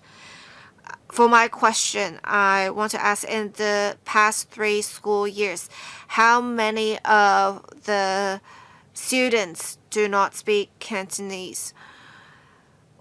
What kind of language support services can we provide to students like these to meet the needs of students? Many of the talents want to have some way of learning more about what is available for their dependents. Right now, they can only read from, say, Xiaohongshu. If we can go through our mainland offices to provide more information, that should be quite useful. Thank you. Thank you, Chair. Thank you, Member. On the number of students that do not speak Cantonese, we do not collect directly from schools such information. Some students speak Cantonese, but they do not speak it that well, so they would need some time to learn. For those coming from the Guangdong province, more likely than not, they speak better Cantonese than those coming from other provinces and municipalities. Also, if the students are younger, it is easier for them to learn the language. Through the support services I mentioned earlier, we have observed, say, through the school-based support scheme grant, schools have used such subsidies to operate after-school Cantonese learning classes. And it is quite useful to students because it can really help them adjust to learning in Cantonese. We also provide initiation and induction programs, and especially for induction programs that are operated by NGOs, they can flexibly adjust the curriculum to perhaps help students learn more Cantonese. The target is to help students adjust to this new learning environment as soon as possible. As for talents, before they come to Hong Kong, what kind of information dissemination we can do? We have before held online seminars to get in touch with the talents who are thinking to apply to talent admission schemes or who have already applied, so that they know more about the education system of Hong Kong, with Hong Kong having different schools and different curricular design. We have already been doing that. As for how we can enhance publicity, we can, of course, make use of the mainland offices or different liaison points to do that, to enhance dissemination of information. For those who are planning to apply to talent admission schemes or those who have already applied, during their application process, we can provide them with more information depending on the applicant's needs.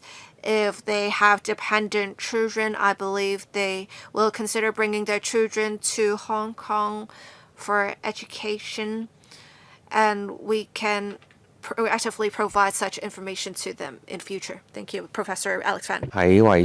Thank you.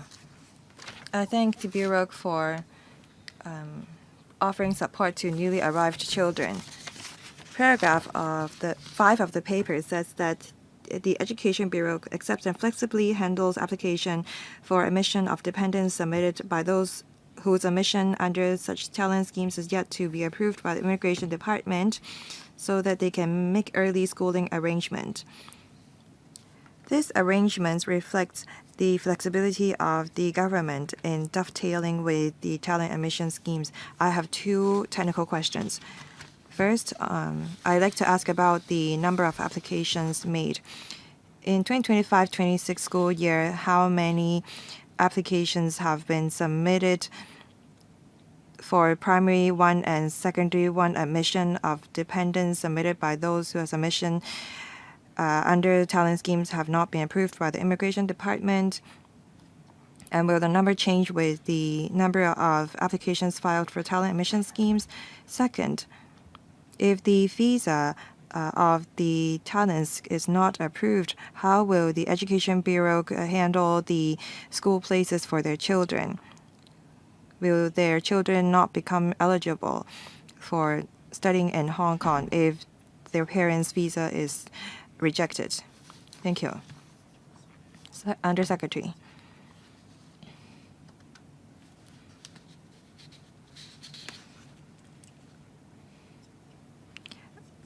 As there are deadlines to submission of applications for primary 1 and secondary 1 admission,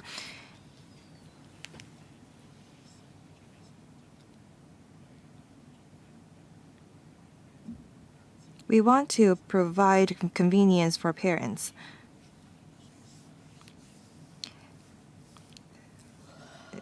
The processing of talent admission scheme applications take time, and we don't want the parents to miss the deadline for school place allocation, because when that happens, then children of their parents will not be able to go to school in Hong Kong when this new school year starts. We keep in close communication with the Immigration Department. The Immigration Department is rather speedy in their processing of their application. When the applicants submit all documents, then the application can be approved within 2 weeks. So the gap is not that long. Well, Mr. Fan asked about the numbers. We have not really received so many applications that need to be considered flexibly, because the talent will have to happen to have children needing to be admitted to primary one and secondary one, and their applications have not been approved by the immigration department, very often their talent visa application would have been approved when they need to have their children apply to be admitted to primary one and secondary one. The goal of this measure is just to cater to the needs of parents with newly arrived children. We welcome families to make use of this service. Mr. Fan asked about the eligibility of their children to study in Hong Kong if the parents' visa is rejected. Yes, if the visa is rejected, then their dependents cannot come to Hong Kong to study in our local schools.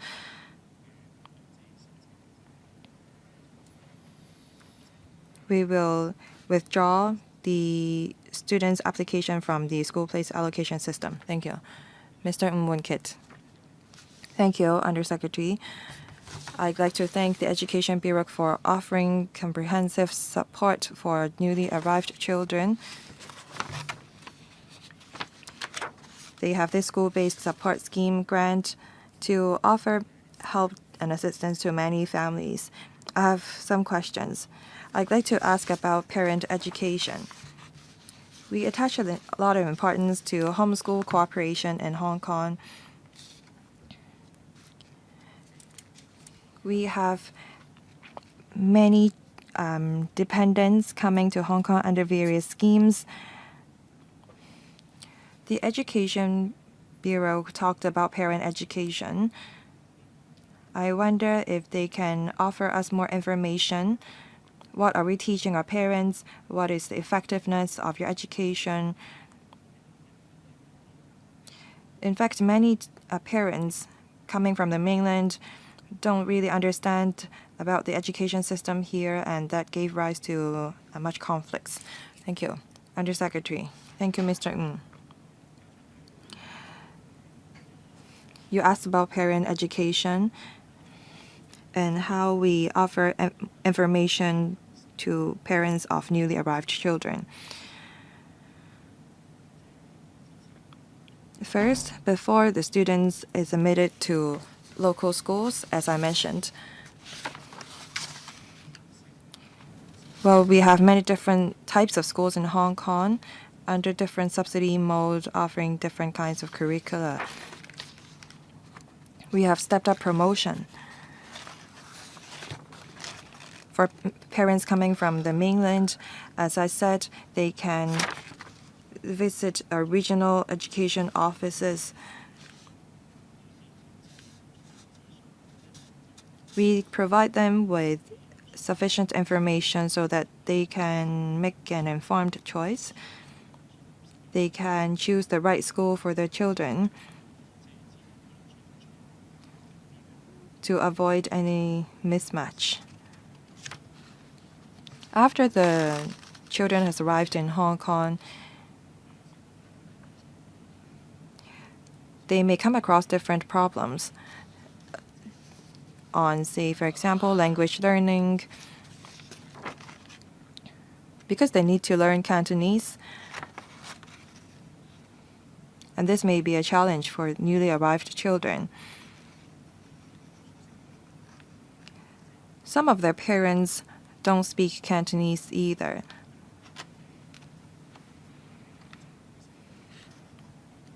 So schools will have to communicate with their parents differently. Usually schools organize a parent-teacher association events in Cantonese. They may have to make special arrangements for parents that don't speak Cantonese. They may need to offer special support to them. Schools can make use of the school-based support scheme grant to offer targeted service for this type of parents. We also have non-Chinese speaking students. Their parents may need also support in different languages. For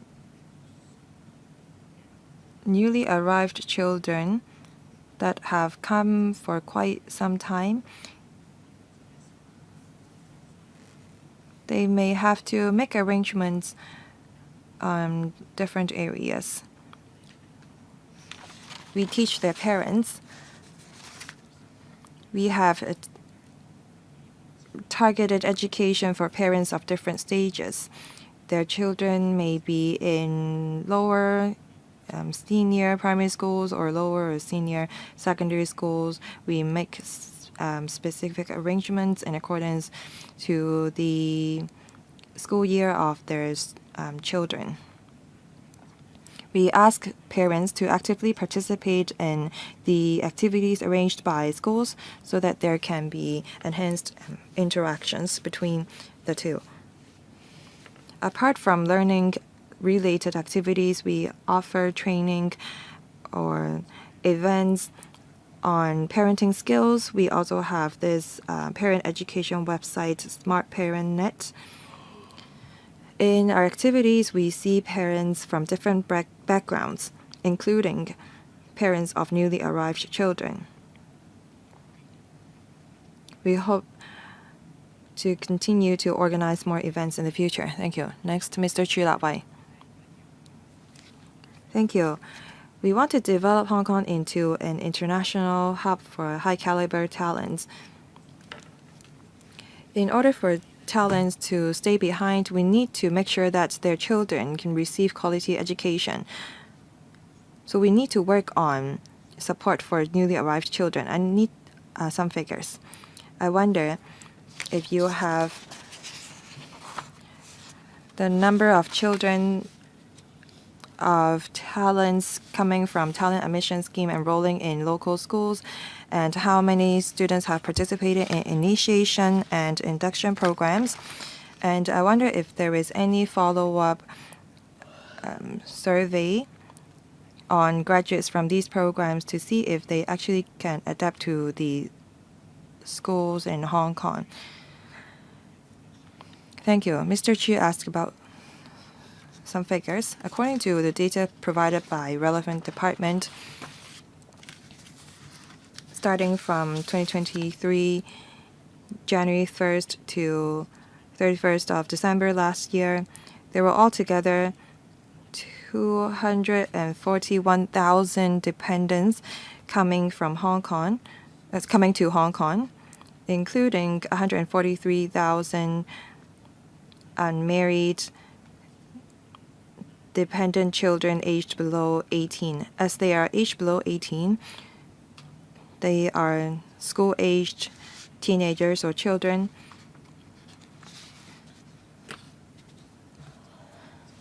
So they would have been enrolled in our local primary, secondary, and kindergarten schools. As to whether they are all enrolled in public sector schools, that may not be the case. Some of them may be studying in international schools or other private schools. We offer school place support services, and we have induction, initiation programs, and other support services to help newly arrived children adapt to the lives in Hong Kong.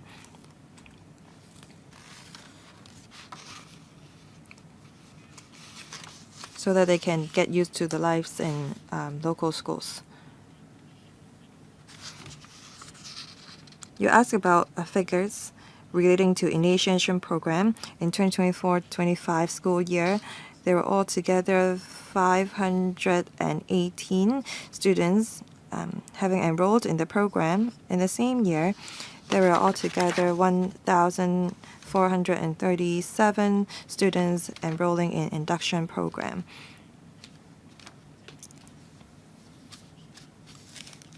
Many of them choose to enroll in mainstream schools directly, so schools can make use of the school-based support scheme grant to help newly arrived children adapt to their school life. As for the effectiveness of the programs, after students enrolling in the induction and initiation program, the relevant schools and NGOs need to submit a report to the Education Bureau. They need to set out the performance of their students along with the feedback from parents and students.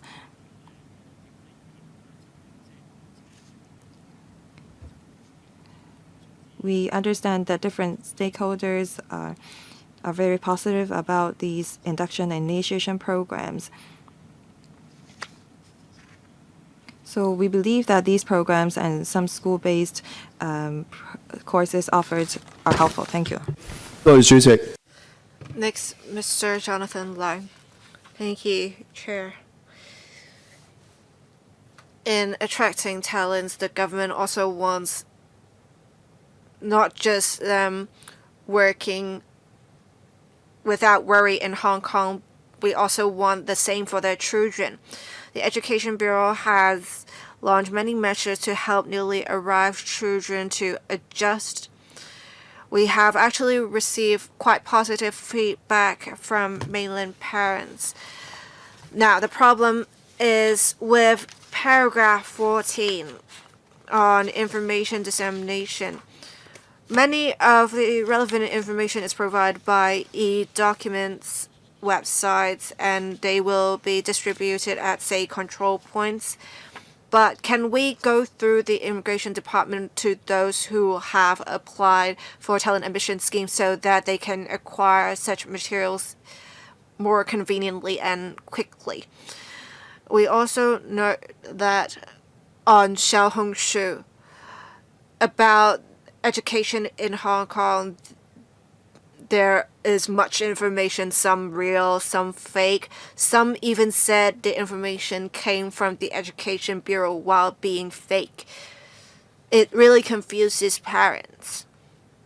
So I'm thinking maybe the Education Bureau can put relevant information on social media, providing authentic information to parents so that they can understand what the policies in Hong Kong are, and for those who are making preparations, they can be better prepared. Thank you, Undersecretary. Thank you, Chair. Thank you, Mr. Leung, for your comments on educational resources. It is important for mainland parents to have a good understanding of the education system in Hong Kong.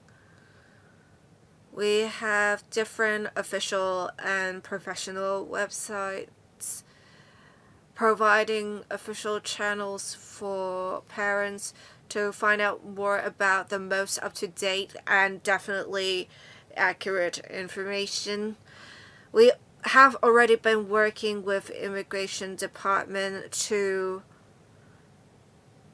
have a boundary control points or mainland and overseas offices of the government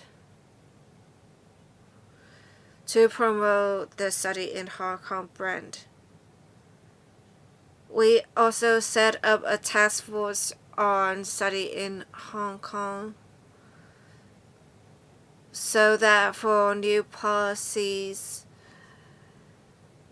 we have introduced them to those interested. We have also introduced the different characteristics of Hong Kong's education system. We would ask parents, local and otherwise, to not believe information on social media at face value and do not go to intermediaries blindly so as not to incur any losses. We will continue to strengthen publicity. I think in general there is recognition of Hong Kong's teaching quality in tertiary education and basic education. There are flexible and diversified options. This is an edge we have. As for how we can help parents select the right schools for them, we really need to have regard to the characteristics when making the right choice. And we do provide diversified channels for dissemination of information. We go through Say Invest Hong Kong and the OACs to tell people about the characteristics of Hong Kong's education system, and we will continue to do this to provide comprehensive information to interested parties. Thank you. Professor Priscilla Leung. With a declining population, we cherish every child in Hong Kong. We want to make sure they grow up happily and like Hong Kong.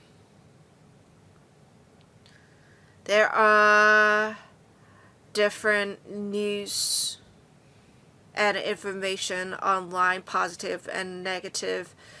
We have some newly arrived children who come from a more well-off background.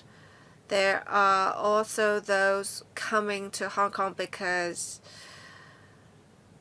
their parents got married to a Hong Kong permanent resident. I know the Undersecretary said some cannot be entitled to some public education subsidies, and often talents have to renew their visas every 2 years. If their visas are not renewed, can we still allow children to study here? Because we can really convert these children because they grew up in Hong Kong. They have a sense of belonging here. We have some newly arrived children who are from single parent households or who have parents who are essentially tiger parents. They come here with them, or there are those who have parents staying on the mainland. We really need to make sure that for especially this group of children who have parents staying in the mainland, or as I said earlier, for talents who are unable to renew their visas, we should keep the children there. It is not ideal that children's childhood are broken up because of this. I actually know of some children of some great lawyers and barristers.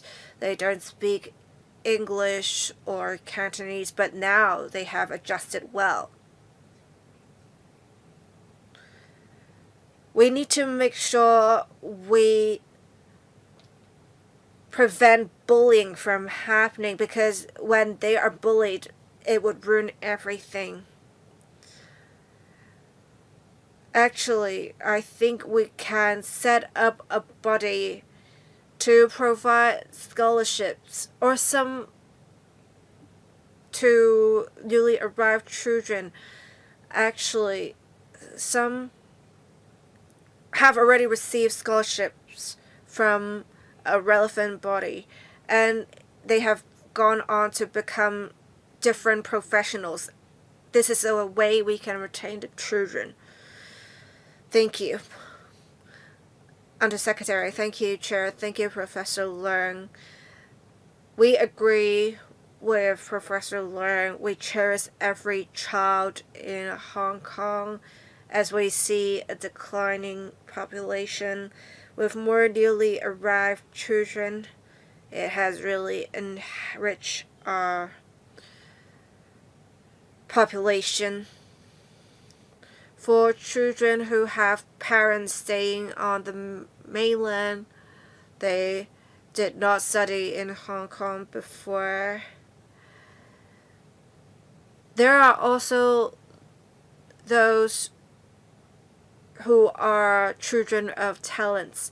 We, of course, want them to stay in Hong Kong after they leave school. to really take root in Hong Kong. For a dependent child, if their parents who are talents do not have their visas renewed, they will lose their dependent status. Basically, the children would have to go with their parents back to the mainland. But we also have different options in Hong Kong. For example, for international schools, we do allow students to study in relevant schools on a visa. The visa arrangements for such schools on a primary and secondary level do not apply to mainland households at the moment. But then, with the expansion of capacity of direct subsidy scheme schools, we can encourage more mainland and ASEAN countries to study in Hong Kong. The member also asked if the child can continue to study in Hong Kong after 2 years with a change in status. But then we would say for younger children, because they need the care of parents or guardians, if their parents do not renew their talent visas, children more likely than not have to follow their parents back to their home towns or home countries. But when they grow older, because they have studied in Hong Kong, we believe they're more likely to study in Hong Kong for tertiary education. So perhaps they can come back to Hong Kong for further education. Thank you, Chair. Chair, I have a brief follow-up. We shouldn't take an across-the-board approach. For those who are elites, or those who are especially suitable for Hong Kong, we should welcome children from the mainland and other places to really stay in Hong Kong. Noted. Understood. I think it is especially important for the government to have set up a task force on promoting the study in Hong Kong brand to retain them. We have those who may not stay in Hong Kong, nor are they going back to their hometowns. They would just go to other places for development. But I think the Undersecretary notes your comments and will work on this regard. I will extend the meeting by another 15 minutes because we have 2 other members who are going to speak. Professor William Wong. Yesterday, I promulgated a submission advocating for the nurturing of AI literacy. I made some suggestions in the document. The Education Bureau is working to enhance digital education and is developing AI tools. Can we develop an open cloud application for education, which should have 3 functions? One is a chatbot function for students to perhaps learn Cantonese. Some other members said we need to have accurate information. If the open cloud application is provided by the Bureau, we should have accurate information.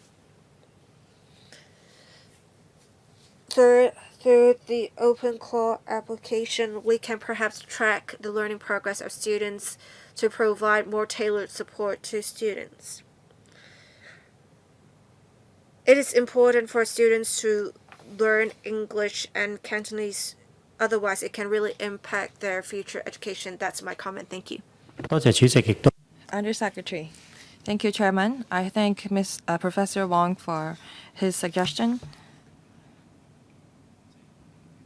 We should leverage on digital technology to help newly arrived children integrate into our local education system. The suggestions that Professor Wong made are not applicable to just students. I think that apply to many different areas. All students need to make good use of artificial intelligence and digital tools. And this is the goal of us promoting digital education as well. As to whether we can develop a chatbot with information on education systems in Hong Kong to help parents of newly arrived children, well, I believe that that would be helpful and useful for both local parents and parents of newly arrived children, along with people who like to know more about our local system. There are also scholars who like to know more about the ecosystem of our education. We do have some chat functions on our Education Bureau website that is incorporated very recently. I think that is very useful to anyone who like to learn about Hong Kong's education system.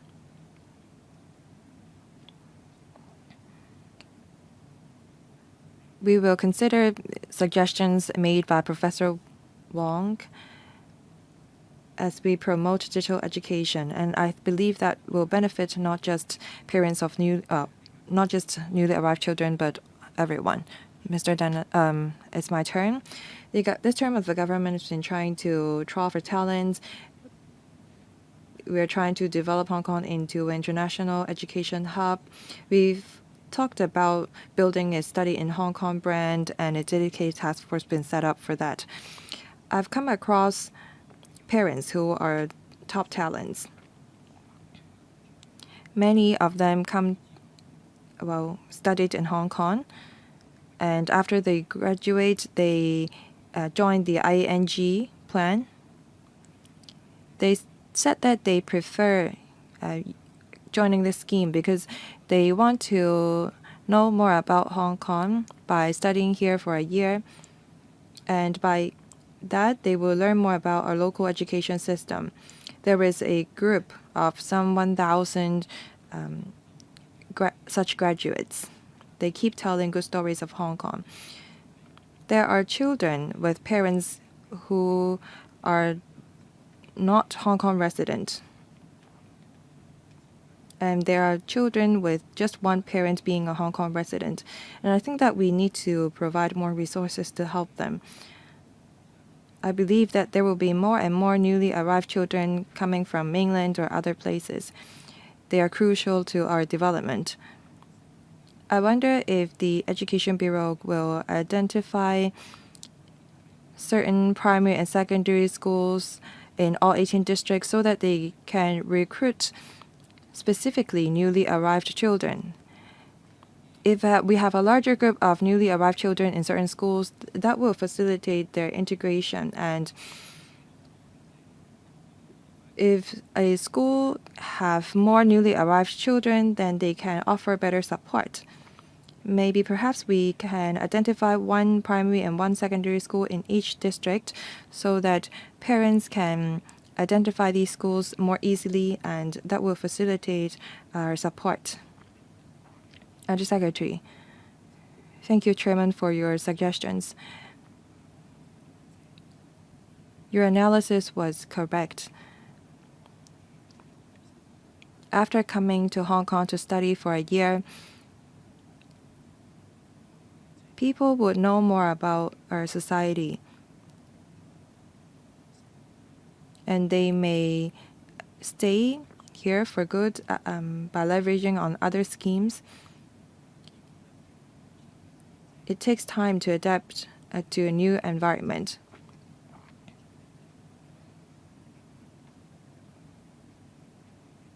And this is better than trawling for talents who have never lived here before. So we are more confident in people staying here after they graduate. As to whether we should specify certain schools in each district to accept newly arrived children.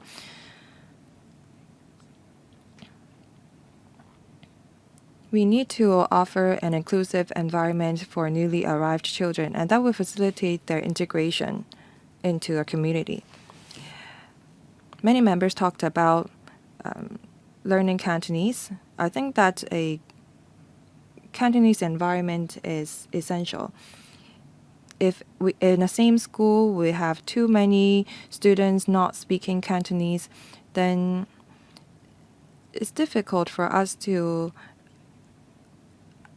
create this language environment for them. We want newly arrived children to integrate into the new environment more quickly. That's why I think that we need to offer more choices.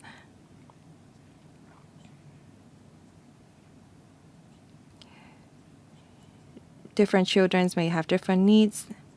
We allow them options. We don't think that is suitable for us to specify a school for newly arrived children. And I think that we need to create a more inclusive environment for our students so that they can learn Cantonese better and faster.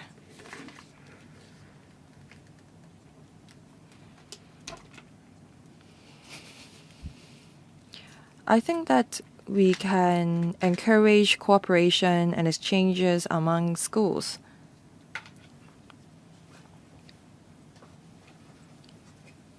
As we cater to the needs of cross-boundary students or students with whose parents are not Hong Kong residents, we can have schools in the Northern Districts, Taipo, Tuen Mun share their experience. Many newly arrived children whose parents don't speak Cantonese, those schools were still able to foster a very strong parent and school connection. And I think that we can leverage on these schools. They can share their experience to schools in the urban area in other districts, and they can offer support to them. Our ultimate goal is to help newly arrived children adapt to the new learning environment. I think that before we help the students, we need to offer assistance to schools and the teachers. Ultimately, we want to support our students, but there are many different ways for us to help our schools and teachers, and in turn, they will help newly arrived children adapt to their new learning environment as soon as possible. Thank you. Under Secretary. Let's conclude this item. Any other business? There being no other business, this meeting is adjourned. Thank you for coming to this meeting. Thank you.